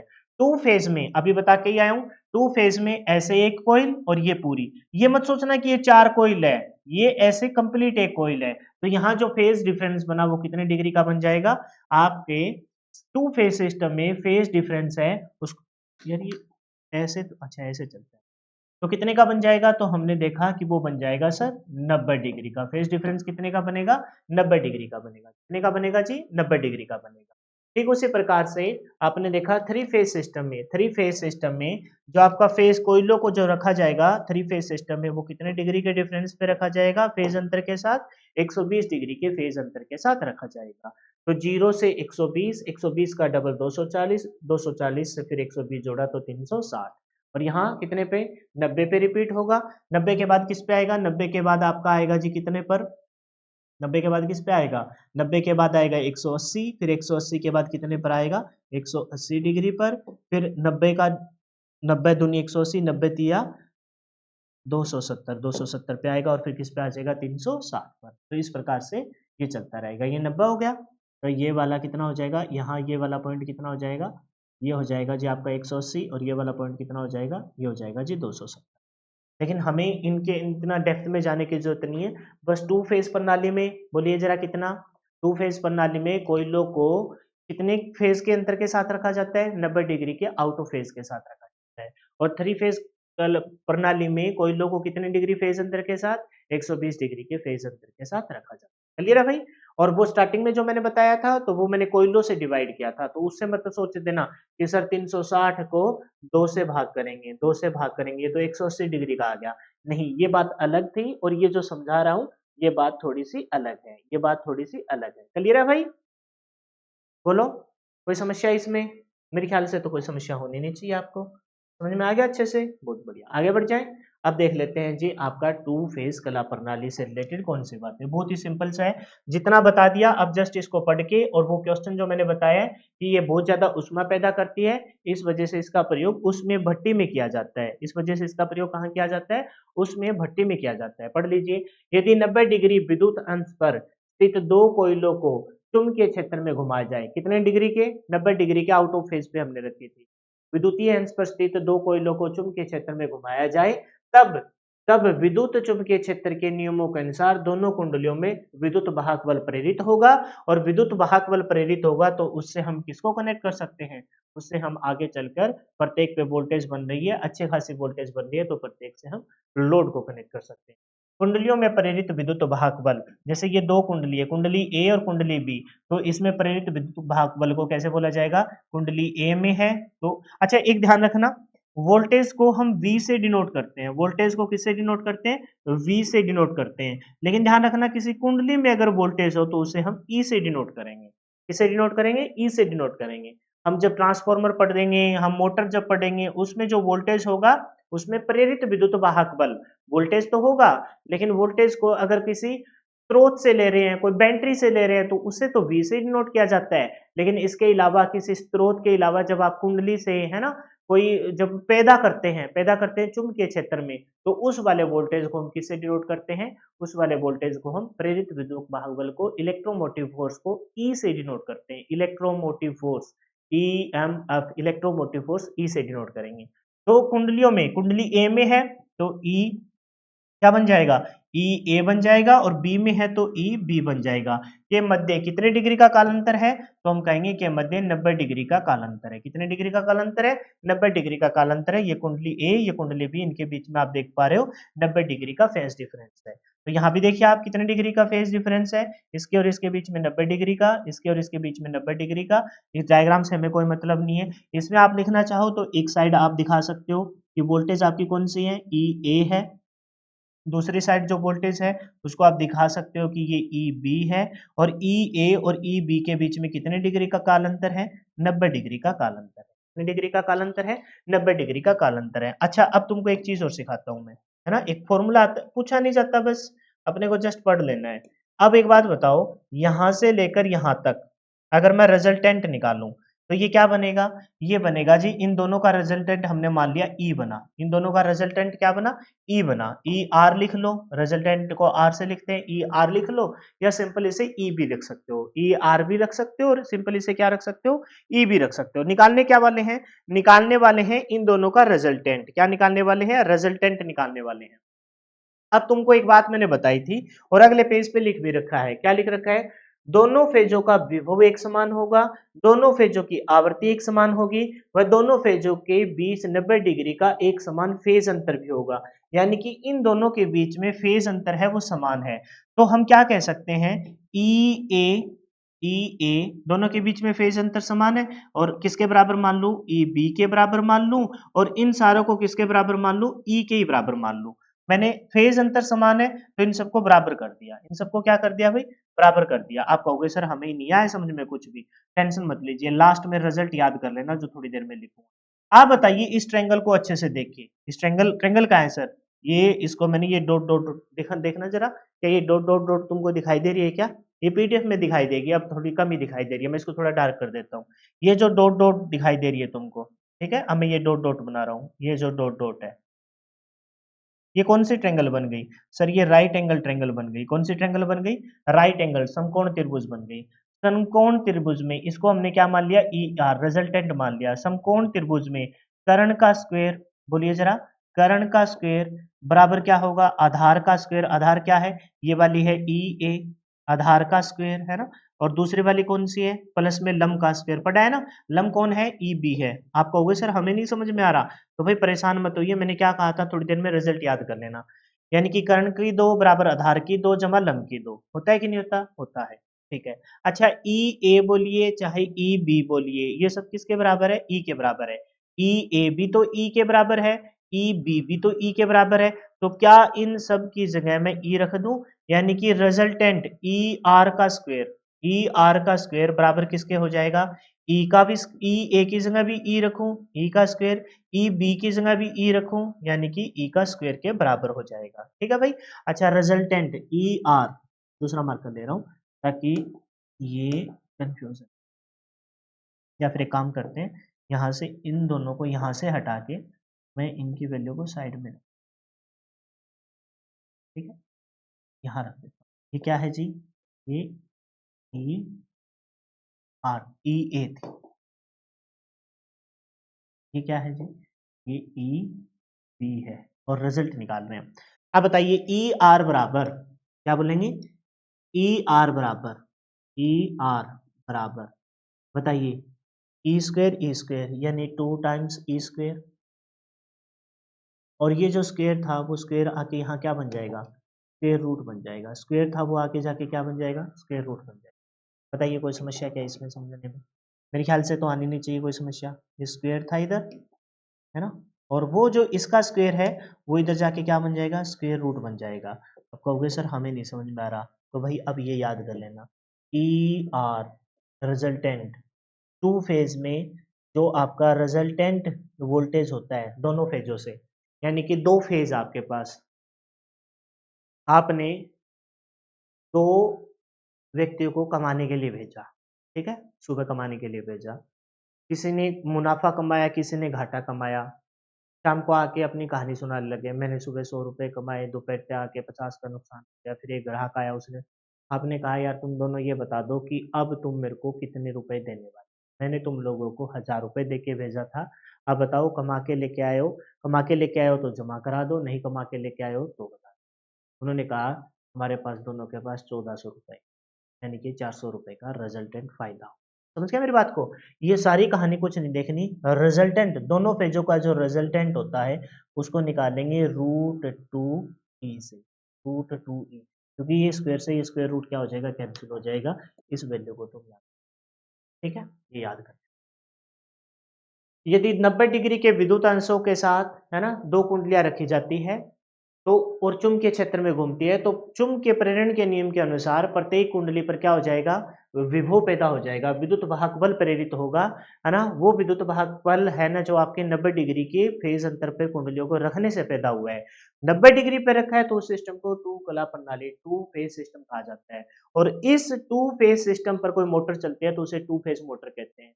थ्री फेज सिस्टम पे कोई मोटर चलती है, थ्री फेज सिस्टम फेज पे रखने का मतलब क्या है, क्योंकि वहां कोयलों को हम 120 डिग्री के फेज अंतर के साथ रखते हैं, तो 90 डिग्री के फेज अंतर पर रखे हुए मोटर से, कोयलों के रखी हुई कोयलों से अगर मोटर चल रही है तो वो टू फेज मोटर है।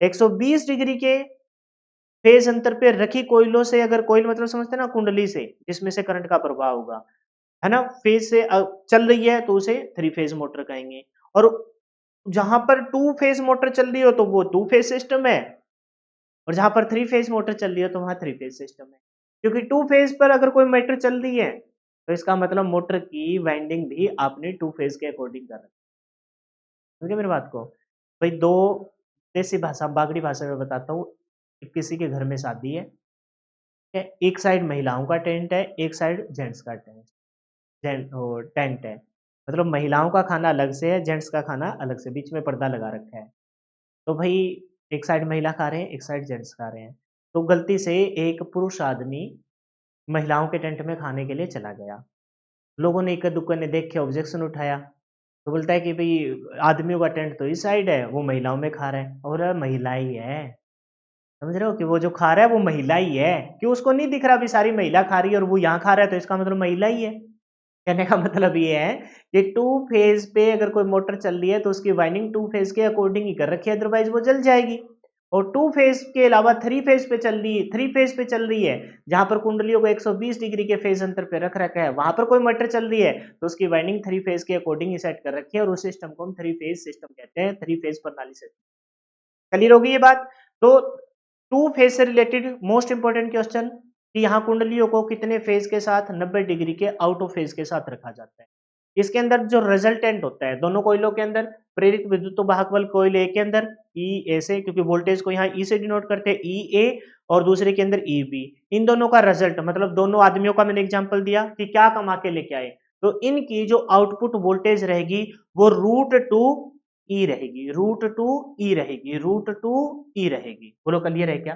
बोलो क्लियर है? Last but not list 2 phase से रिलेटेड और क्या ध्यान रखना है, सामान्यतः 2 फेज प्रणाली काम में नहीं ली जाती, जबकि 2 फेज पर कार्य करने वाली युक्तियां जैसे कि पंखा पंखा है ना, कूलर, वॉशिंग मशीन आदि में कैपेसिटर, सेडिंग रिंग आदि की सहायता से 2 फेज उत्पन्न करते हैं। यानी कि 2 फेज के लिए हम जनरली कोई भी इलेक्ट्रॉनिक इक्विपमेंट नहीं बनाते, लेकिन किसकी सहायता से? पंखे, कूलर, वॉशिंग मशीन आदि में कैपेसिटर और सेडिंग रिंग, कैपेसिटर के बारे में अच्छे से बता चुका, क्योंकि कैपेसिटर आपका वोल्टेज विभव परिवर्तन का विरोध करता है कि नहीं करता? बिल्कुल करता है सर, समझाया सारा कैपेसिटर। कैपेसिटर के अंदर विभव परिवर्तन कौन से क्षेत्र में? स्थिर विद्युत के क्षेत्र में विभव परिवर्तन का विरोध करता है, और ऐसी धारा हम ले रहे हैं तो वोल्टेज के फ्लक्चुएशन को आने देगा? नहीं आने देगा।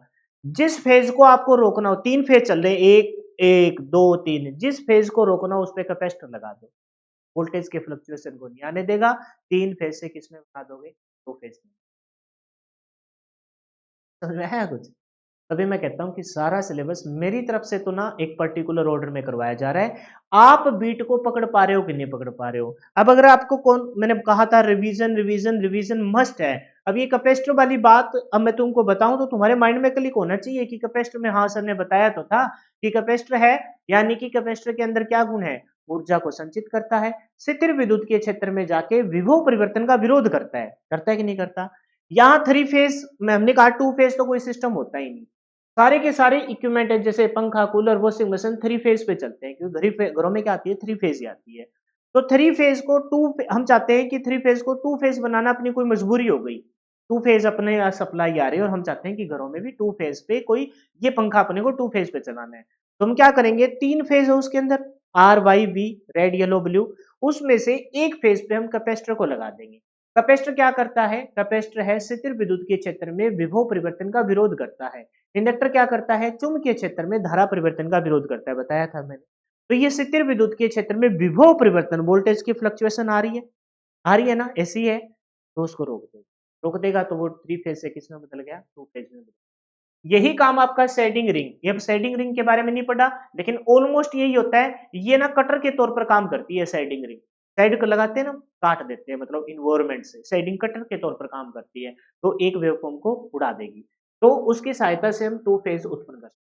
इसके अलावा 2 फेज प्रणाली का उपयोग हम उसमें कार्यों के लिए, मोस्ट इंपोर्टेंट है, पेपर में पूछा गया है, उसमें कार्यों के लिए करते हैं, और मेनली इसका उसमें कार्यों में कहां प्रयोग किया जाता है? तो हम कहेंगे इसका प्रयोग जैसे कि विद्युत भट्टी में इसका प्रयोग किया जाता है जी, विद्युत भट्टी में इसका प्रयोग किया जाता है। अब बात करते हैं कि जो आपकी 2 फेज और 3 फेज की जो पावर है वो क्या है? बहुत ही सिंपल है, सिंगल फेज का भी लिख रहा हूं, 2 फेज का भी लिख रहा हूं और 3 फेज का भी लिख रहा हूं, ठीक है, एक साथ लिख रहा हूं तीनों को। तो लिख देते हैं तीनों का। सिंगल, पहले 2 फेज का लिखते हैं, देखो क्या फर्क रहेगा। पावर सिंगल फेज की लिख रहा हूं मैं, थोड़ा सा तुमको आइडिया हो जाएगा, 3 फेज के आगे लिख दूंगा, चलो। सिंगल फेज की पावर यानी कि शक्ति, पावर पी, पावर ही लिख देते, पावर, पावर पता है क्या होती है सिंगल फेज की? वो तो लिखा ही पड़ा है, पावर, यहाँ सिंगल फेज की पावर, सिंगल फेज की पावर, उसका सिंपल सा फॉर्मूला क्या?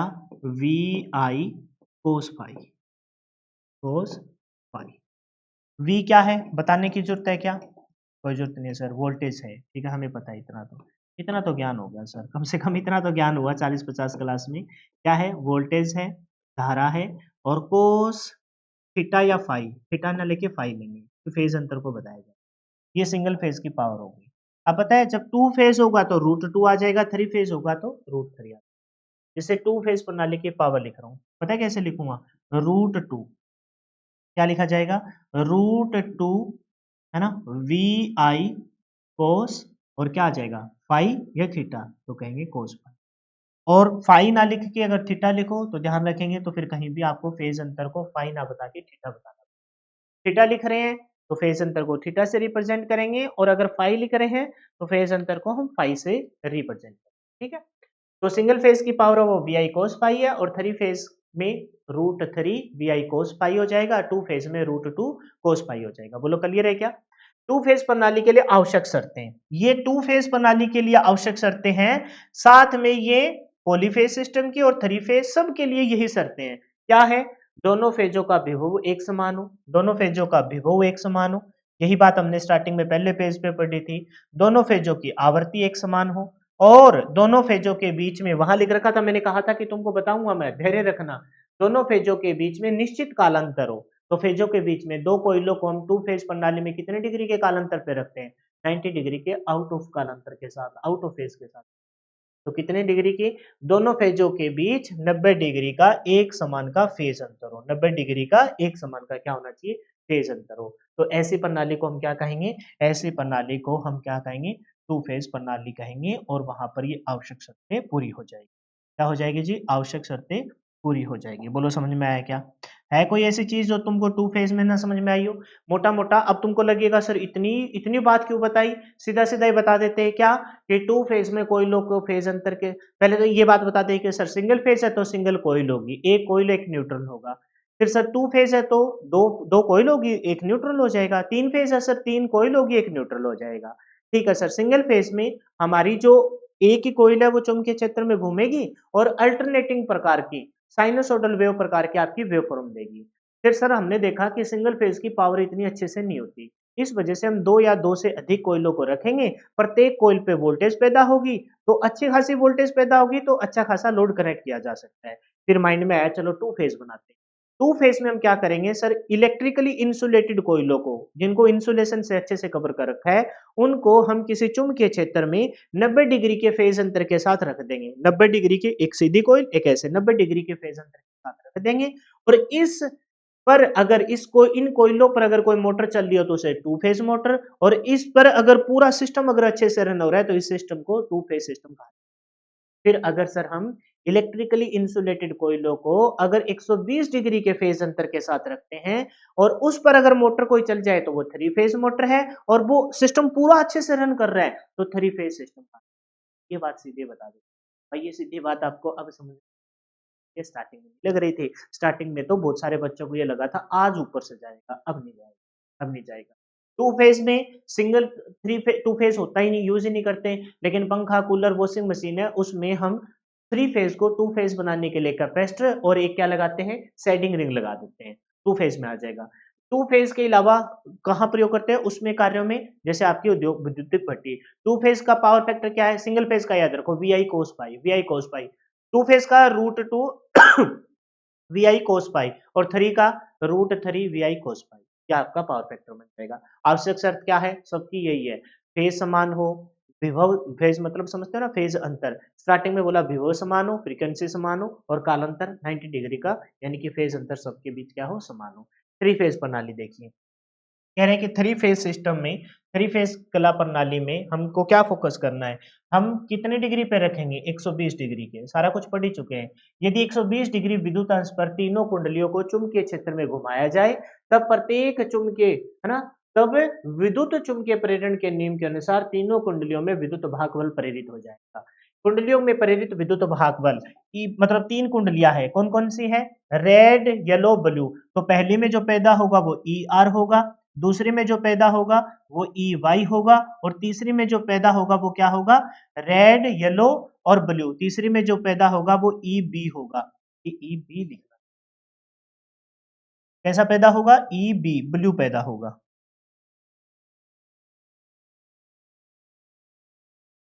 तो तीनों में कैसा प्रेरित हो जाएगा? रेड, येलो और ब्लू, रेड, येलो और ब्लू प्रेरित हो जाएगा। बोलो समझ में आया क्या? समझना क्या है सर, ये तो सारी बात हमने याद कर ही रखी है पहले, रेड येलो ब्लू। तो दो प्रकार की कुंडली ए और बी थी, तो ई ए ई बी। रिजल्टेंट क्या मिला था, रूट टू क्या ई, रूट टू ई। यहाँ हमकी तीन कुंडलियां हैं, ई रेड येलो ब्लू। ई वोल्टेज मिलेगा रेड कॉइल से, तो ई आर से डिनोट करेंगे। ब्लू कॉइल से येलो से अगर जो लोड आपको वोल्टेज मिल रहा है आउटपुट पे, उसे ई वाई से, और ब्लू से मिल रहा है उसे ई बी से। और इन सब के बीच में फेज अंतर कितने का है, थोड़ा सा मैं ऊपर करके दिखाता हूँ, देखो ये तीन कॉइल है, इनके बीच में फेज अंतर कितने का है, आर येलो। कोशिश करता हूं मैं इनको तीनों कलर से ही रंग दूं। आप बताइए, ये रेड है, ये रेड है पहली कॉइल कैसी है, रेड है, तो हम इसे रेड ही बनाते हैं। ये देखो, ये पहली कॉइल कैसी है, रेड है, ठीक है भाई। दूसरी कैसी है, येलो। तो रेड और येलो को कोयलों को कैसे रखा जाएगा, तो हम कहेंगे सर इनको रखा जाएगा 120 डिग्री के फेज अंतर के साथ। 120, वैसे नेगेटिव फेज घुमा दिया हम, इधर लेके आएंगे येलो, क्योंकि क्लॉक वाइज चलेंगे ना। ये येलो, तो आपको अभी येलो, अगर मैं प्योर येलो यूज करता ना, तो फिर आपको दिखाई नहीं देता, तो इस वजह से मैंने ये गोल्डन कलर का यूज कर रखा है, ई वाई। तो बच गया कौन, ब्लू। कौन बच गया, तो इनके बीच में फेज अंतर कितने का होगा, तो हम कहेंगे सर फेज अंतर होगा, वो रहेगा 120 डिग्री का। कितने डिग्री का फेज अंतर रहेगा, तो हम कहेंगे सर 120 डिग्री का। तो ये वाली कौन सी है, E B, E B blue. नीचे क्या आ गया, फेज को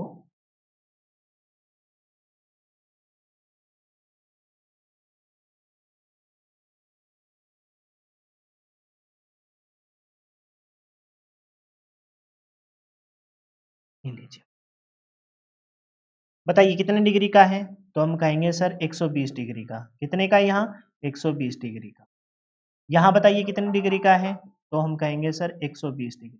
कितने का है, 120 डिग्री का। यहाँ भी 120 डिग्री का, यहाँ भी कितने का रहेगा, 120 डिग्री का, ठीक है।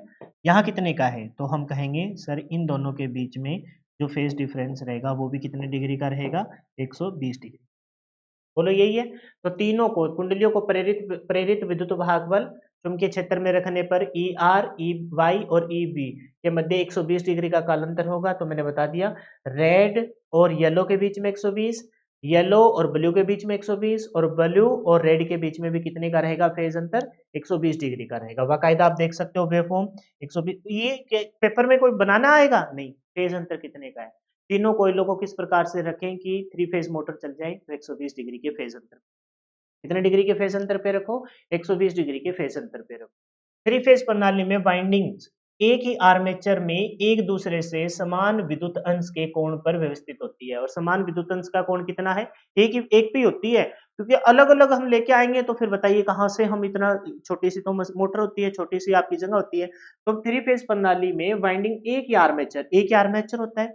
आर्मेचर समझते हो ना, जब आगे चलकर तुमको बताऊंगा, तो आर्मेचर कुछ ऐसे बनाया जाएगा, आर्मेचर है ना। ये आपका आर्मेचर कुछ, ये मैंने पूरा सर्कल, तो यहाँ स्पेस तुमको समझ में कम आएगा। ये इस पे ऐसे लपेटी जाएगी कोई नहीं, ये एक आर्मेचर, एक ही आर्मेचर पर फिर एक यहाँ लपेटी जाए, 120 डिग्री का बनाना है, फिर यहाँ लपेटी जाए। तो इनके बीच में कितने डिग्री का फेज डिफरेंस रहेगा, 120 डिग्री का। समझ गए, ऐसे बनाई जाएगी, ऐसे बनाई जाएगी। तो कह रहे हैं कि एक ही आर्मेचर पर तीनों कुंडलियों को लपेटा जाता है। टू फेज अल्टरनेटर में आर्मेचर को दो समतंत्र वाइंडिंग में अलग अलग लपेटा जाता है। दो समतंत्र वाइंडिंग में 90 डिग्री के विद्युतीय अंश पे रखा जाता है। टू फेज की और थ्री फेज की तुलना कर रहे हैं।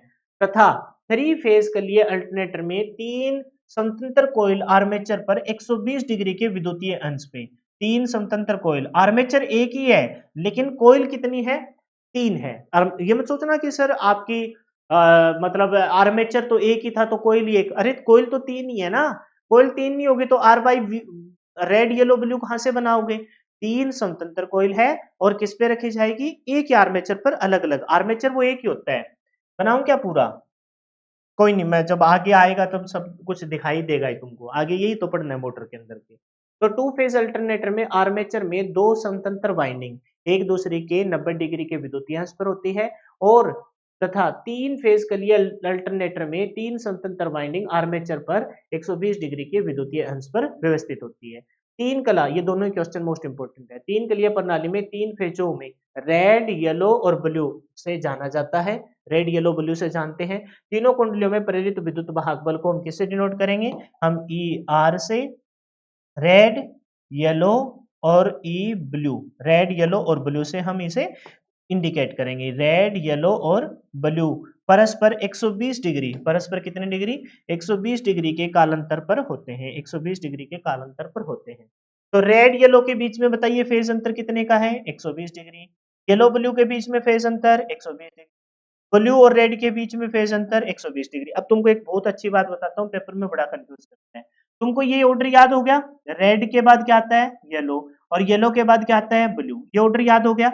लगातार दे रखा हो, रेड येलो 120, येलो ब्लू 120 और ब्लू रेड, लगातार दे रखा है। देखो red yellow blue, red yellow 120, yellow blue 120, और फिर घूम के दोबारा से यहां हम जा रहे हैं, ब्लू से रेड तो भी 120। लेकिन जंप मार दे, जंप कैसे मार दे? बट लेके लिख रहा हूं, समझा रहा हूं तुमको, कुछ समझना। पेपर में कैसे परेशान करता है देखो, बट परंतु अगर बीच में से कोई स्किप कर दे, अगर बीच में से कोई स्किप कर दे, स्किप करना मतलब, स्किप करना मतलब जैसे इसने बोला था रेड येलो, लगातार दे रखा था। अगर वो बोले ऐसे, क्या बोले? रेड के साथ येलो ना बोलकर ब्लू बोल दे, यानी कि रेड येलो आना था, ब्लू बोल दिया, तो अब फेज अंतर कितने का रहेगा? 120 और 120 240। प्लस माइनस के चक्कर में कभी मत पड़ना, क्योंकि फेज अंतर हमेशा पॉजिटिव ही चलता है। एक और जंप मारते हैं।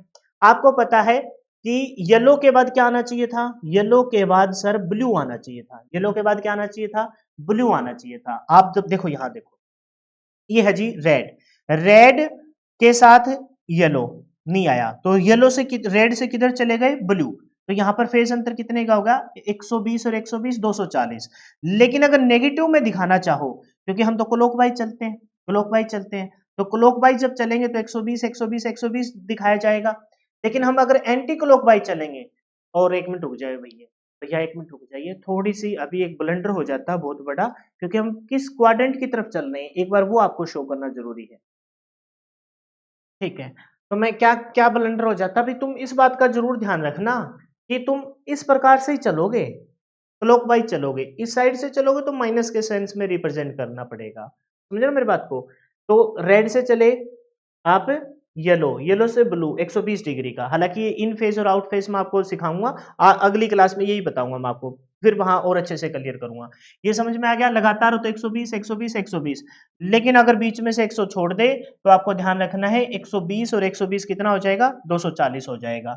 अब एक जगह यहाँ माइनस का भी आता है, तो वो मैं यहाँ ना लिख के अगली क्लास में प्रॉपर उसका एक हेडिंग बना के उसको अच्छे से रिप्रेजेंट कर, यानी कि आर वाई, फिर आपका वाई बी और आपका बी आर 120 20 120 20 120 20 चलेगा।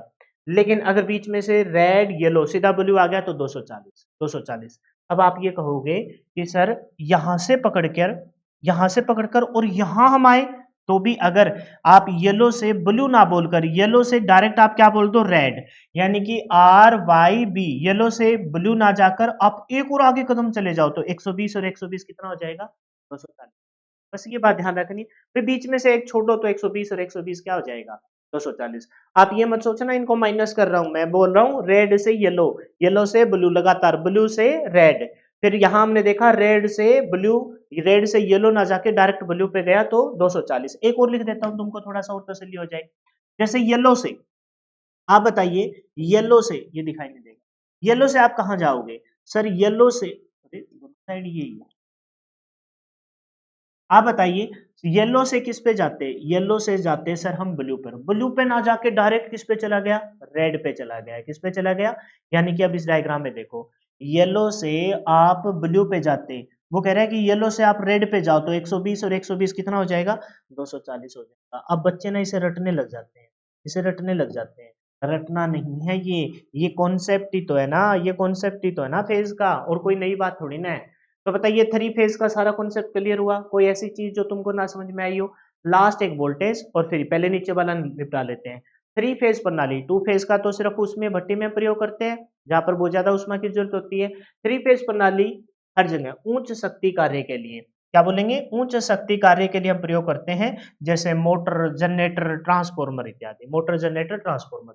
विशेषता सबको पता है, टू फेज बोलो या थ्री फेज बोलो, थ्री फेज में विभव एक समान होना चाहिए, आवृत्ति एक समान होनी चाहिए और इनके बीच निश्चित फेज अंतर होना चाहिए, और बीच फेज अंतर क्या होना चाहिए, निश्चित होना चाहिए, एक समान होना चाहिए, और वो कितने डिग्री का हो, इधर ना लिखे यहाँ लिख देता हूँ। तो वो फेज अंतर कितने डिग्री का हो, तो हम कहेंगे वो फेज अंतर 120 डिग्री का हो। कितने डिग्री का हो, तो हम कहेंगे वो फेज अंतर इन तीनों के बीच में निश्चित 120 डिग्री का हो। क्या हो, निश्चित 120 डिग्री का हो। अब लिखते हैं जी तीन वोल्टेज, और फिर उसके बाद टू फेज और थ्री फेज अच्छे से खत्म हो जाएगा, फिर नई क्लास में स्टार्ट करेंगे। और बहुत ही सिंपल है इसे भी लिखना, कोई मुश्किल नहीं है, कोई मुश्किल नहीं है, मैं लिखना सिखाता हूँ। देखो आप बताइए, तीन प्रकार की वोल्टेज मिलेगी। एक मिलेगी जी रेड, एक मिलेगी जी आपको किस पे, कौन से फेज पे मिलेगी सर, येलो पर। एक मिलेगी जी आपको ब्लू पर। Red yellow blue, red yellow blue, इन तीनों पे आपको वोल्टेज मिलेगी। एक डायग्राम बना लो तुमको अच्छे से समझाने के लिए, एक डायग्राम बना लूं ताकि तुम्हारा गलत हो ही ना। आपको पता है, मान लेते हैं कि ये अपनी रेड है, ये अपनी रेड है, तीनों को बना रहा हूँ ध्यान से करो। ये अपनी येलो हो गई और ये अपनी ब्लू होगी। आप बताओ तीनों के बीच में कितने का अंतर है, सर तीनों के बीच में 120। ये अपनी कौन सी लाइन हो गई, ब्लैक से शो करूंगा तीनों को ही ताकि तुमको तीनों साफ साफ दिखाई दे जाए। ये रेड हो गई, ये आपकी येलो, और ये आपकी ब्लू। ठीक है, मैंने पिछले से थोड़ा चेंज भी कर दिया ताकि तुम ये ना कहो कि सर ऐसे ही क्या तीनों एंगल बनेंगे क्या, थोड़ा सा चेंज कर दिया। जैसा कि अपना स्पेस है वैसे ही हमने चेंज कर लिया इनको, स्पेस ही ऐसा था, मैं क्या करूं। तो बताओ यहाँ ये क्या है, ये रेड है, ये रेड का वोल्टेज, ये येलो का वोल्टेज, और ये ब्लू का वोल्टेज है ना, ये ब्लू पे, ब्लू फेज पे मिलने वाली वोल्टेज है, ये ब्लू का वोल्टेज। आप बताओ यहाँ कितने का डिग्री का एंगल है, आप बताओ कि यहाँ कितने डिग्री का, 120 डिग्री का। यहाँ कितने डिग्री का सर, 120 डिग्री का। यहाँ कितने डिग्री का सर, 120 डिग्री का। सबको 120 डिग्री है। तो ई आर बताओ जरा, मैं मार्कर का साइज थोड़ा सा छोटा करना चाहूंगा भाई, क्योंकि फिर ये लिखे नहीं जाएंगे, क्योंकि यहाँ पर तो मेरे को पावर लिखनी है, इनको को छोटा कर। आप बताओ, बताइए जरा, E R, E R voltage कैसे लिखा जाएगा, ई मैक्सिमम, मैक्सिमम वोल्टेज, और किस पे है, तो कहेंगे किस पे, सबसे पहले ई आर का तो फेज किसी के साथ बन ही नहीं रहा। ई आर का फेज किसी के साथ बन रहा है, आप कहोगे सर ई आर का तो फेज किसी के साथ नहीं बन रहा, तो इसका मतलब सीधा ही लिखेंगे ई मैक्सिमम कोस, कोस के साथ लिखते हैं E maximum cos phi, cos phi. ठीक है, मार्कर दूसरी साइड से छोटा हो रहा है, मैं इस साइड से लिख रहा हूँ, चलो दूसरी साइड लिखो। ई, इसको ऊपर वाले को दोबारा लिख देंगे। रेड के बाद क्या आएगा, येलो, रेड के बाद क्या आएगा, येलो। लिखेंगे कैसे, ई मैक्सिमम। अब बताइए रेड और येलो के बीच में कितने डिग्री का हो गया, तो हम कहेंगे कोस फाई प्लस में 120 डिग्री।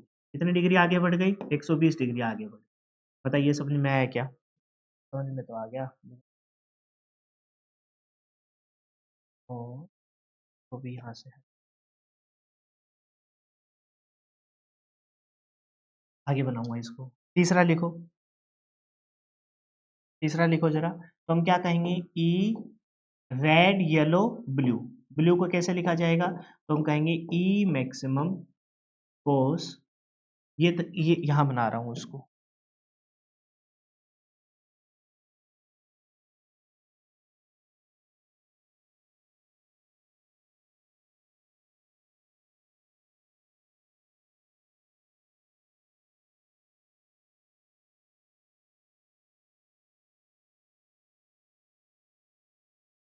ये रेड है, ये येलो है, और ये ब्लू है।